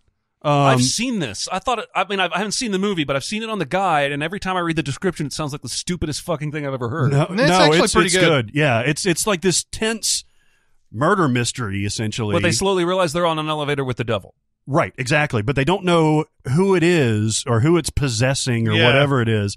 And, they're stuck in this elevator, so they can't go anywhere. It's like a very self-contained but if play you're flipping almost. channels and you see devil. Yeah. And you read the description, a group of strangers slowly realizes they're on an elevator with the devil himself. You would pass right by that shit. Hey, man, I'm not telling you that it sounds good. It's just that give it a chance. And I think you might like I will it. now that you It's told very me that. suspenseful. It's not like horror. It's not scary horror type of stuff. It's really cool. So was this back before M. Night directing career then? No, this is after. This is like, after. So he This just is- wrote a thing. This and is handed when it he's off. in the middle of like he's done The Village at this point. I believe he's done even Last Airbender at yeah. this point. Oh, and wow. then this came out. So that's why he didn't direct then. I got it. yeah, They weren't going to give him that job. Yeah, but Why are you as a writer? it's a really like taut, scary. he fun. would make this movie today though. Mm-hmm. I think he would. Mm-hmm. I think he would. We'll see how Glass does before we just completely bring him Yeah. back from the dead. Okay, next one. Which fictional event from a movie would be the biggest news story of all time? This person's pick would be bringing Mark Watney home back from Mars. Yeah. It would probably be the greatest achievement in human history. Greetings from Wales. I love that example, by the way, because I think that's why the end of that movie works so well, is that we're set in a near future that feels completely realistic. And it would be it's the one movie where people all over the globe are standing outside looking at giant screens. I think that would actually be the case. Yeah. It's a good example. Yeah. So to me, this is academic. Meeting aliens or figuring out aliens exist would be, or an apocalypse, obviously. But the apocalypse assumes that we're all going to die. Meeting aliens does not suppose that we're all going to die, especially in not a Mars Attacks type of way, in a Contact type of way. So the Contact was one of the most realistic alien meeting movies I've ever seen, and read the book. This was Carl Sagan that wrote it, who has got this unique ability to, kind of like Andy Weir, where he can translate huge concepts to the layman, like Neil deGrasse Tyson can do. And he put this in this great story about how it would go about meeting aliens. You know, they have to use this way station on Vega, and they would have to transmit it via prime numbers and stuff like that. And then they would have to put it in this signal that's audio and that you'd have to translate. And then you got static and noise and all that stuff. That stuff is so fascinating to me. And obviously, you know, the building of the machine is the biggest story in the world. The fact that she goes, and that's where the story falls apart, because it had, 18 hours of footage or 13 hours of something footage, like that. which obviously people would have looked at. But yeah, I think that would be the biggest story, and I think that would be the most compelling story and realistic story when it comes to things like that. Yeah, absolutely. Yeah, I don't think there's anything that can really top Aliens, aside from like half the Earth melting and the other half, like, you know, and then the other half denying that the other half is that's true. is melting. That's correct. That's exactly what would happen. What other half of the country? Right. I don't know what you're Well, talking We're about. not there. It was flat anyway. It was flat. I mean, I don't know what you guys are talking about. I'm gonna go with Olympus Has Fallen. Think about this shit. First off, there's an attack on the White House, successful kidnapping of the U.S. president. Yes. And then some Scottish motherfucker comes in and blows away a bunch of bad guys and saves the president. That shit would be on the news for like 2 years. Yeah. That guy would be able to go anywhere. Yes. He could go in and he could get a drink anywhere. Everybody's going to be buying him drinks and stuff. So like,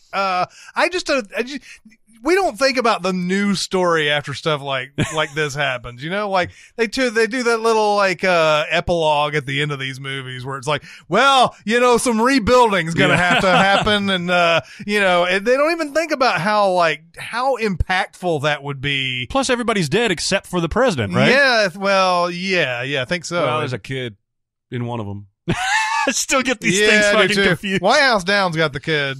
Okay. But there might be a kid in that one too. I just remember one of them No, had... Olympus Has Fallen does have a kid. White House Down also does. But the one of them had a kid who was the president's kid who knew Was like Aaron the Eckhart's secret kid. passages. And I remember thinking that was the most fascinating tantalizing idea. Yeah. And that Gerard Butler was going to be popping up randomly using these catacombs. Oh, yeah. Motherfuckers. Right. And it never goes that way. He gets into one little secret alcove at one point and nearly gets his ass shot. Yeah. When he does it. But yeah, just imagine those are a lot of presidential type stories that would be the biggest story ever. Like Kingsman, The Golden Circle would go on forever and ever and ever. That story is so just hyper ridiculous though. Yeah. That, they like handcuff the president in the White House, which I don't think they would do that. Yeah, that's right, because he orders the So Bruce Greenwood, who is of course the president, is given a choice by Julianne Moore to either pay her the money to get the serum or whatever, right, and so he decides, a bunch of druggies dead. That's great. Because anytime you ingest a drug, you get poisoned, essentially, right? Yeah. And that scenario at the end, the handcuffing him in the White House and taking him off and everything, I was actually thinking about that. I was like, man, there would be a debate as to whether he did anything wrong. Yeah. Yep. And they would definitely not handcuff him in the White House and take him out the day that his Secretary of State or whatever is coming out on the lawn and talking. They wouldn't be like taking him out right then, stuff like that. But just imagine if that happened. Yeah, that would be a big story. Yeah, you had all of those like containment facilities too, right? With all the cages. So if you would be debating that forever. Like, well, I don't think President Greenwood did anything wrong. I mean, after all, we had a bunch of druggies. President Greenwood. Oh my God. I gave two answers to this question because I too was accosted with the dilemma of, well, anything aliens or fantastical related just trumps anything else you could possibly come up with. So I give you two answers: fantastical sci-fi, in which my answer is Space Jam. Because if aliens came down from Earth and kidnapped all of our best basketball players to go play a game against monsters for the fate of the universe, we would not be able to talk about anything else. Is it for the fate of the universe? I believe so. It's been since 1996 Yeah, since I've it's seen been this. since it came out, since I've seen it. Yeah. I'm pretty sure well, fate of something.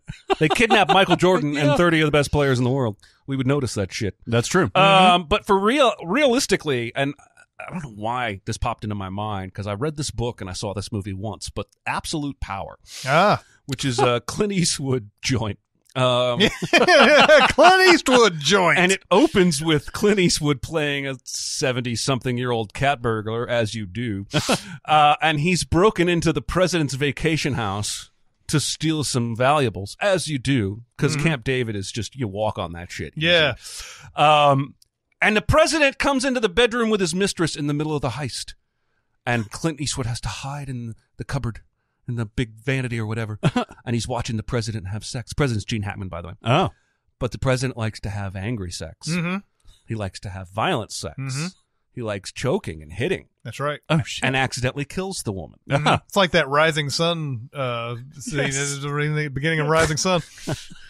And so he gets out, but then the Secret Service figure out someone was there and witnessed it. And the rest of the movie is him trying to survive long enough to get the story out there that the president killed his mistress. And he does. And I just think if in real life we found out the president had and killed a mistress because a 70-year-old cat burglar witnessed it, I think that would be just about the biggest goddamn story. Yeah. I think that's basically the only thing that would stop our current administration. Well, that's what I'm saying. It's the only movie about a president, other than the handcuffing the president, which I hadn't really remembered. Yeah. It's the only thing I could think of about a president that we kind of already haven't edged closer to, right? So, but anyway, I think that would be bonkers if the president actually murdered someone. Dude, if that shit happened in this climate, they'd be like, "Oh, cat burglar, huh?" What was he even doing there in the first place? Exactly. Yeah, like that. He's not even supposed to see that. And by the way, yeah, what the president does in the bedroom is none of my business. Right? Exactly. Hey, y'all. Hey. What music video would you want to make into a full-length movie? This person's choice is Thriller, and that's wrong. That's It is a wrong wrong choice. It is correct. It wrong. is perfectly paced as it is, because it's a mini movie essentially by John Landis. And it's about, what, I think 11 minutes long or something like that. Yeah, and it has a whole bunch of like, no, this isn't really happening. Yeah, there's a lot of fake outs in this movie, in this mini movie. And we've hit the limits of Michael Jackson's ability early on to act early on in this video. Mm-hmm. And you don't need any more of that, otherwise you get Captain I'm not EO. like the other guys. That's right. So yeah, if you want to see a good mini movie starring Michael Jackson, it's Bad. Because Bad has Wesley Snipes in it and it was directed by Martin Scorsese. Yeah, Martin Scorsese. Wow. And and it's a West Side Story dance fight basically. Yeah. And that could be made into a lot of that was Michael when he was getting angry and edgy. Well, and equally so, Weird Al Yankovic's Fat could That's be right. turned into a movie. That's as well. right. He's Boy, fat. Weird Al really got a lot of mileage out of Michael Jackson. Didn't he? He did. Yes, he did. He did. I mean, he's all over that guy. Mm-hmm. I know that we're going to say Radiohead a couple of times in this. Go for it. But the one that you picked, probably the best one. But, Sorry. No, that's fine. I think Karma Police would also. I went back and watched this video, and I forgot how compelling it was. Yeah. Like, okay, so there's. At the end of this video, I still have a lot of questions. Me too. Yes. Me too. Yeah. Yeah. Yes, indeed. Well, if you're unfamiliar with Karma Police, it starts off with a guy running away from a car, and that's basically it. It's one shot, basically. One shot, running away from a car, and this car is just kind of very slowly tracking him down. And the camera will wheel back, and it'll show Tom York in the back seat just hanging out singing the song and everything. But by the end of it, dude who's running turns the tables. He's got a little gas line ready to put a flame to it and everything. Yeah. And he sets flame to the car and there's flames everywhere. But Tom York mysteriously gone. Yep. By the time it's over. So I've got to know who this dude is. Is he good or bad? Is Tom York good or bad? Why did this whole thing start with them in the middle of the street? Yeah. Yeah, exactly. And why is he doing the Prometheus school of running away from exactly. things? Why doesn't he get on the grass? I think you could argue the reason he does the Prometheus school of running away from things is that he is leaving the trail of gas. Because I think what happens is he lights it and the car backs away. Yes. Yeah. And the fire sort of chases the car. And slowly, he's left too. that But man, it gas takes the him whole 4 minutes to light that fucking. time. It sure does. And does. now, this might end up sounding jokey as like a movie or anything, but I think if you were to actually figure out the scenario and maybe just take away some of the fantastical elements of it and everything and actually bring a story to this, it might be pretty good. Yeah. So, all the stuff, because I think you're going to say Just, right? Along with another one I just thought of. All the stuff that Radiohead did on not Paranoid Andrew, the Benz. OK Computer. Because this was on OK Computer. Well, yeah, the Just was on the Benz. Right. Yeah. Everything that they did for OK Computer video-wise is amazing. Paranoid Android was that great animation. The No Surprises video, did you ever see that? Where Tom York, it's just his face, and it's filling up with water. Oh, no, I didn't see that. And it goes up all the way where he's completely underwater and singing, and then it slowly recedes at the end. See that. Wow. And that song is just brilliant. The song's amazing. Well, and then High and Dry off of the Benz too actually has a pretty good, intriguing video too. Because there's a lot of like stuff like crime going on in that. too. Yeah. Like they had some crazy videos back then. Like they're all little puzzle boxes. Yeah. It's fantastic. I love it. I almost went with Take on Me. By That's Aha. a really that would be super interesting. You could expand that pretty easily if you did kind of like a Jumanji Welcome to the Jungle, kind of getting sucked into a comic, and it's this illustrated world, and you have to try and have an adventure to get back out. I think that would make an excellent movie, more so than what I'm about to say. They made it, Jeremy. It was called Cool World. I forgot about that. Brad Pitt was like, I need my Jessica Rabbit movie. Yes.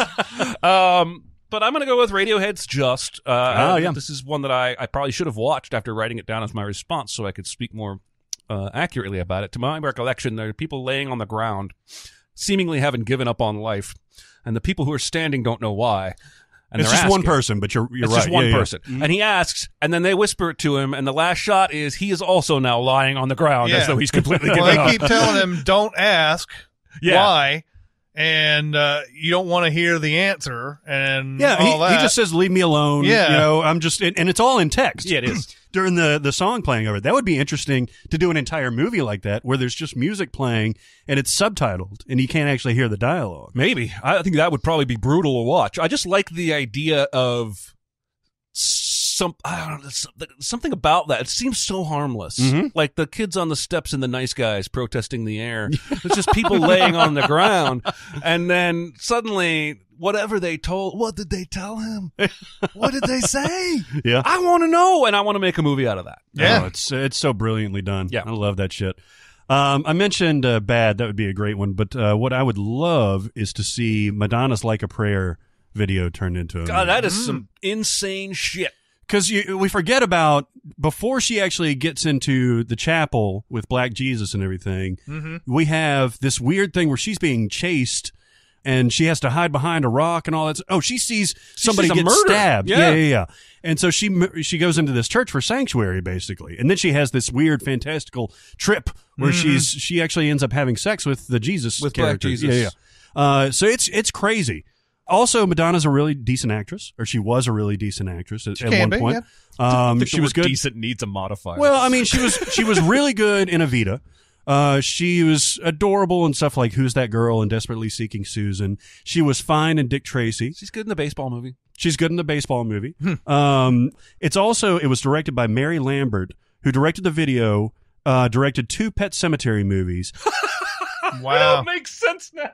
and a TV movie called My Stepson, My Lover. Oh my God! Yes. How now, Jeremy? You've definitely seen that movie. I have to have seen that movie. My Stepson, My Lover? Yeah. I was watching this movie the other day Sequel to My Father the Hero. with Alice Krieg in it. Oh yeah, I remember Alice Krieg. And it's like some horror movie where she and her son are aliens and they fuck each other and they've just come to town because they kill young girls for their blood and that's how Oh. they stay alive. Okay. But it opens with son and mom fucking Was each this, other. Hi, Lifetime Mom, movie? I love you, and they fuck. No, it looks like something Mystery Science Theater would have gotten their hands on. I was surprised there was a name I recognized in it. Wasn't Alice Krieg the Borg Queen? Yes. Yeah. That's where she came to prominence for me. Yeah. But she had apparently had a respectable career up until then. Except for this movie. Starting with this movie that may be called My Son, My Love, My Stepson, My Lover. Yeah. I don't know what it's Well, called. Then you have movies like Spanking the Monkey, which is what is his name? Jeremy Davies. Jeremy Davies, yeah. Having sex with his mom. Jesus Christ. Yeah. Do we want to do one more? Let's do one more. Okay, let's see. Is that all right? You think we should do one more? I think we should do one I think we should do one more. I'll tell you what, I like this one because I like my answer. I hope you guys are okay with it. Great. What are some of the best movies that you expected to hate watch but caught you off guard with how good they were? This person's example is Neighbors, which we talked about a little bit. I didn't expect that movie to not be good, but I liked it. I thought it was a funny movie. Not the second one, but the first one was good. I wrote down one thing. I'm pretty sure I've mentioned Tootsie before. Oh, yeah. Tootsie, I thought was just going to be very, like I said, I've seen Mrs. Doubtfire. I don't need to see Tootsie. Tootsie's got a lot more to say, I think, even though Mrs. Doubtfire has its moments too. There was another one that I thought of during this, though. I didn't expect to like Amadeus as much as I did. The first viewing or a recent viewing? The very first viewing. Yeah. And my first viewing was not long ago. Mm-hmm. Like, you're talking about years, like a few years ago was the first time I saw Amadeus. I always filtered that in my head as stuffy period drama, and because it's exactly what it looks like on its face. When you watch it, you realize how funny it is and how everybody's so good and the story is so good. So yeah, I was expecting Amadeus to be like, I don't know. I'm trying to think of a comparable period drama that would be like, because I was about to say Dangerous Liaisons, but that's a good movie too. Yeah. So, Age of Innocence? Yeah, Age of Innocence or something like that. There you go. And, just something that's just, it's like, oh, costumes, great. Yeah. It's And kind of that's it. yeah, it's kind of got that reputation because you imagine seeing the poster and any of the stills are just like the big opulent balls and stuff like that. Mm-hmm. But yeah, Tom Hulse is fucking hilarious Oh, in he's this so movie. funny. Like, that's the thing. Like, I did not expect it to be that funny Yeah. of a movie. Yeah. I thought it was going to be just a stuffy fucking picture. And it's not. He's vibrant in that movie. He's full of life and he's ebullient and yeah, he's drunk half the time, but he's also like just fucking around with everybody, man, Yeah. because he knows he's this much better. And that infectious laugh. Yeah, that was one that I thought of when you were reading that question. So. Yeah, cool. What do you think? Oh, Wreck-It Ralph. Oh, you didn't expect to like this? I actually expected to hate it. Ah. Because the first trailer overemphasized the video game cameos like Qbert. Mm-hmm. And the jokes that on a glimpse in the trailer look tired and stale, like self-help group riffing with the villain from the video game that ends up being funnier in the movie than the trailer suggested. So the trailer sold me this wink, wink, nod at all the video games you've ever played. He's crossing into this game and that game. I didn't expect, because ultimately Wreck-It Ralph spends most of its time in Candy Crush or what Candy Rush, Candy Cruise. It's Sugar Rush or something like that? Yeah. The racing game. Mm-hmm. It spends at least 2/3 of the movie there, whereas the trailer kind of suggests he might go through 7 or 8 different video games. And so I just was kind of like, trying a little too hard. Then I watched the movie and it's pure fucking magic, which is one of the reasons I love movies, is that you can still, to this day, you can still be dead wrong going in. Mission Impossible could technically have still been a turd until I watched it, even though I was sure it was going to be awesome. And the only hope I have for the second Wreck-It Ralph movie is because the second trailer is just awful. Yeah. But I hated the first one's trailer. Yeah. And I love the first movie. So maybe the movie has more than the trailer. There is some uneasiness about this sequel. They literally have lands in the internet for all the shit Disney's bought lately. That they pull in and there's like the Muppets sitting right next to Marvel, sitting right next to Star Wars, and I'm just like marketing the movie. Yeah. Here's what we just bought. And they're starting their own streaming service. I've heard a couple rumbles that the movie is going to talk about the Disney streaming service that they're about to In the launch. movie? I've heard some rumbles. And again, that would annoy the crap out of me. And I wonder now, are they going back for quote-unquote CGI reshoots to add Fox? To have a Simpsons land in there Yeah, too? Huh? definitely. Jesus Christ. I had this. There's this great outtake in one of the music video sends because there's Maroon 5 just has their the Girls Like You. You know this song, Girls Like You. I do have to usually yeah. turn the channel. Well, me too. We just had to do it for the channel. But what it does is it goes around Adam Levine and it has these cameos from these super famous women, like Camila Cabello is in there. There's a ton of women in there. Yeah, everyone. Gal Gal Gadot is in there. yeah. But the first one is Sarah Silverman, and so when it comes back around, she says something to Adam Levine, and I put the audio in there of her and Wreck-It Ralph going, "Are you a hobo?" That's a long way to get to that joke. It was good. I liked it. I've got an entire TV series that I expected to hate watch and ended up loving it. So back in 1999, 2000, I was dating a girl that was really into Buffy the Vampire Slayer. Oh. And all I knew was that it was a stupid movie that I watched. I ended up going back and really like it now. But I go hang out in her room and all that stuff, and she'd be watching Buffy the Vampire Slayer. She got one of my best friends into Buffy the Vampire Slayer too. So I'm like, fuck, all right, fine, I'll watch it. It's stupid. Whoa, hold on. All right, I guess I like this episode. That was pretty funny. That was pretty clever. I really like this one too. All right. And then I got to where I'd seen all of them and caught up, and I was like super anxious to get to the next one. This is while it was still airing. That show was so fucking great, man.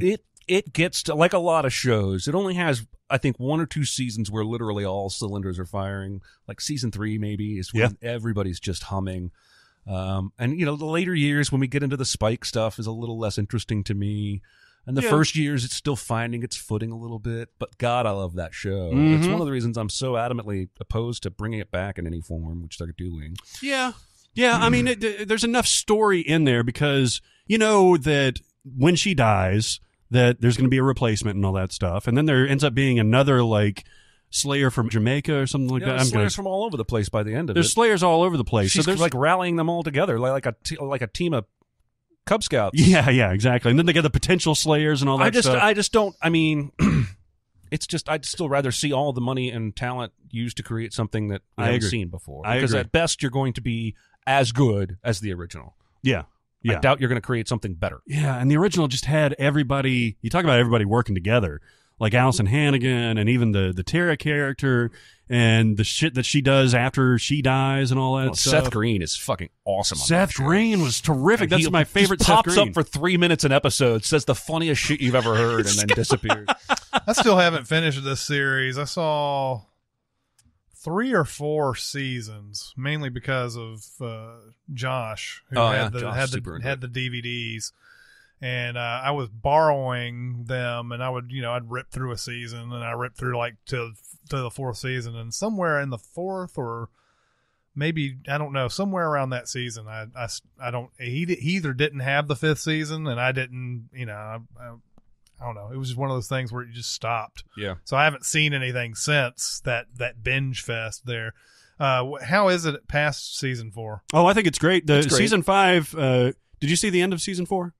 The graduation monster. No, that was 3. That was 3? 4 was the Riley one, because 5 was the Glory one. Oh yeah, so 4 I'm not was the Mark sure Lucas that I season. did. Season 4 might be an iffy one. Oh, that's Okay. the one with Adam, like Yeah. the bionic. Yeah. Season 5 is good with Glory, who's an actual god. She's actually really great. That actress is super funny. Yeah, no kidding.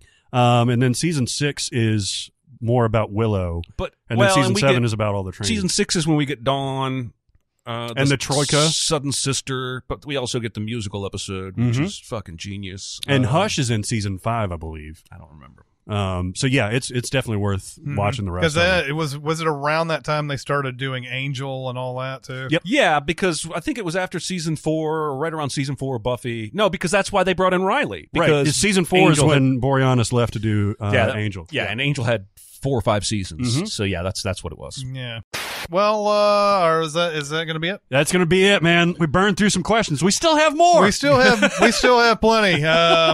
But yeah, we just went 2 hours through 10 questions, Pretty much. something like that. Keep them coming, though. Yeah, keep them coming. We'll try to answer as many as we can.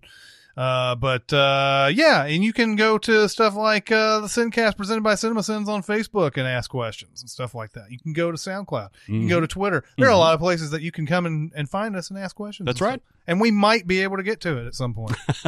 Obviously, no promises. Well, we are collecting them. If we don't answer them right away, we do keep a we have log. pile. Yes. We have a pile. But that'll do it for this week. It's Chris Atkins and Jeremy Scott and Barrett Sher. We'll see you next time. Thanks for listening. Comment on our episodes on our SoundCloud page. Check us out on YouTube, Twitter, Facebook, and Reddit. And be sure to visit CinemaSins.com.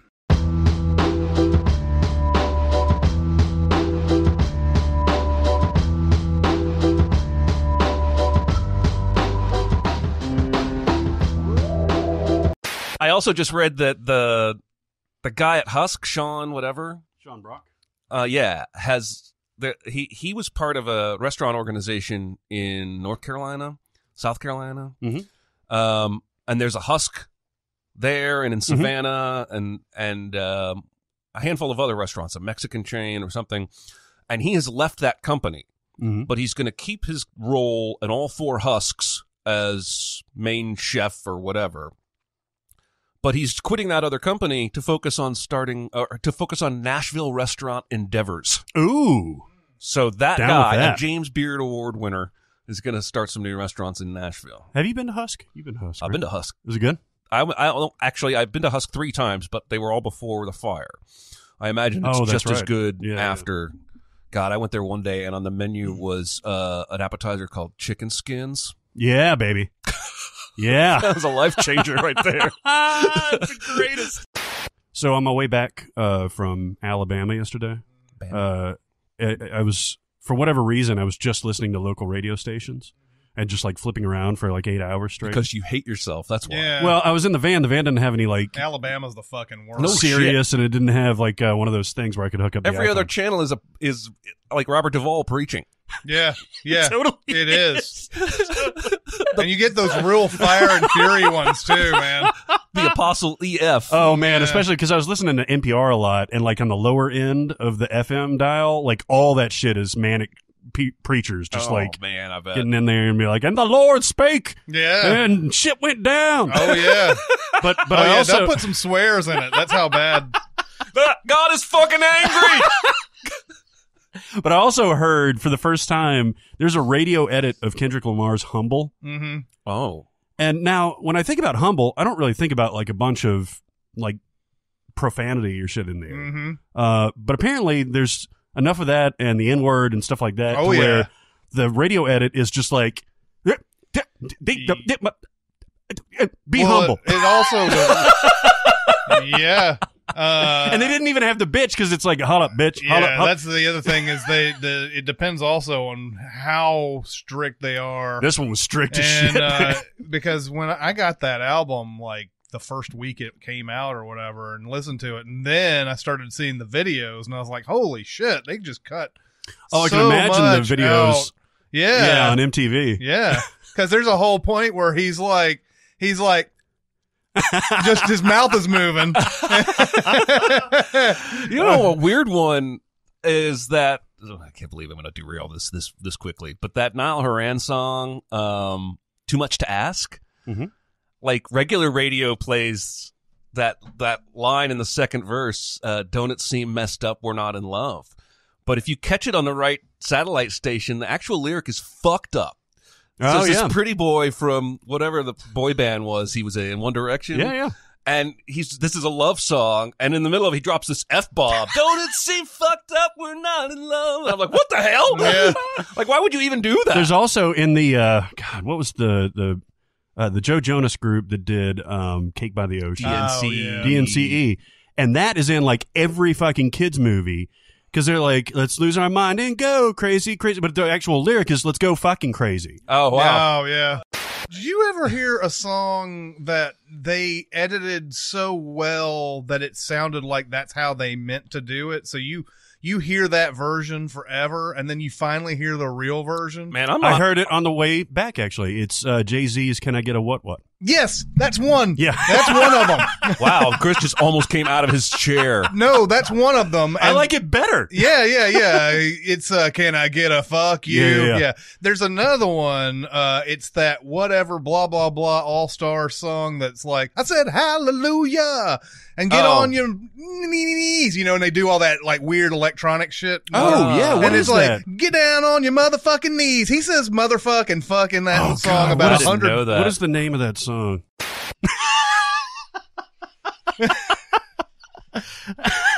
This is a badass song. This is the song that accompanies the Play It to the Bone trailer. Oh, yeah. It's on the Play It to the Bone trailer, and they have that song going on. This song was the fucking jam, man, back in the 90s. Get down on your motherfucking knees. But in the edited version, it's Yeah. like they do this weird like, Yeah.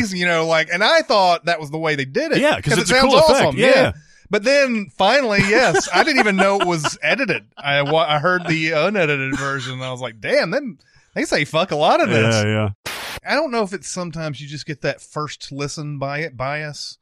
Mhm. That's the way it is with, when you hear covers and Mhm. you realize there's an older version. Yeah. A lot of times it's harder to say that older version's better because, stuff like Guns N' Roses, Live and Let Die and all that, Yeah. I heard that song forever before I even knew Wings did one. Mm-hmm. And I didn't even know it was the James Bond theme because I wasn't into that shit. And then you hear the Wings version, like, yeah, I kind of like that. Although the Wings version has grown on me over the years. Had you heard Knocking on Heaven's Door, the original, before they did it? Oh, Jesus. I don't think so. It's almost unbearable for me. The Dylan version? Yeah. Really? I love Dylan, but yeah, well, it's exactly what we're talking about. Yeah. It's that I was so exposed to the other version for years. I didn't even probably know there was an earlier version for a long time. Mm-hmm. And then, when I hear it, I'm just like, it's so slow. Yeah. It's like knocking on It's not Axel, man. Yeah. He had those. I watched a lot of their like concert footage, and they had these the the backup dancers and singers that were never featured on anything. Like they were just eye candy, basically, just kind of dancing around. Oh, yeah. And then they did that. They had their shining moment of like, knock, knock, knock it on. And Axel's like pointing back to him like, yeah, they're here for a reason. That's right. Come, Wendy, let's jump the hilly brush. Hey, so I saw Baby Driver for the first time a couple days ago. What'd you think? I liked it. Mm-hmm. Yeah, I agree. That's really almost all I have to say. It's a tale of two halves for me. Mm-hmm. Yeah, really. It's great for the first 45 minutes, and then like once Jamie Foxx says, "Let's go to the diner," Okay, so the diner really fucking pissed me off because that's a big ass. They're like in Atlanta, right? Mm-hmm. And they just happen to be at the diner she works at. Exactly. Believe me, we when send the she's shit on, out of that. yeah, when she's on shift too. When she's on shift, as the movie has shown, she's been there in the morning or day all the time. Yeah. But she She's happens there, to like, be midnight. there, and then he walks in, and she instinctively knows not to say a fucking word to him when he walks in the diner, like not even to say, "Hey, how's it going?" She like it's not like he's told her what he does. No. It's not like, hey, if I walk in with a bunch of bad looking people, don't talk to me because they will fuck you up.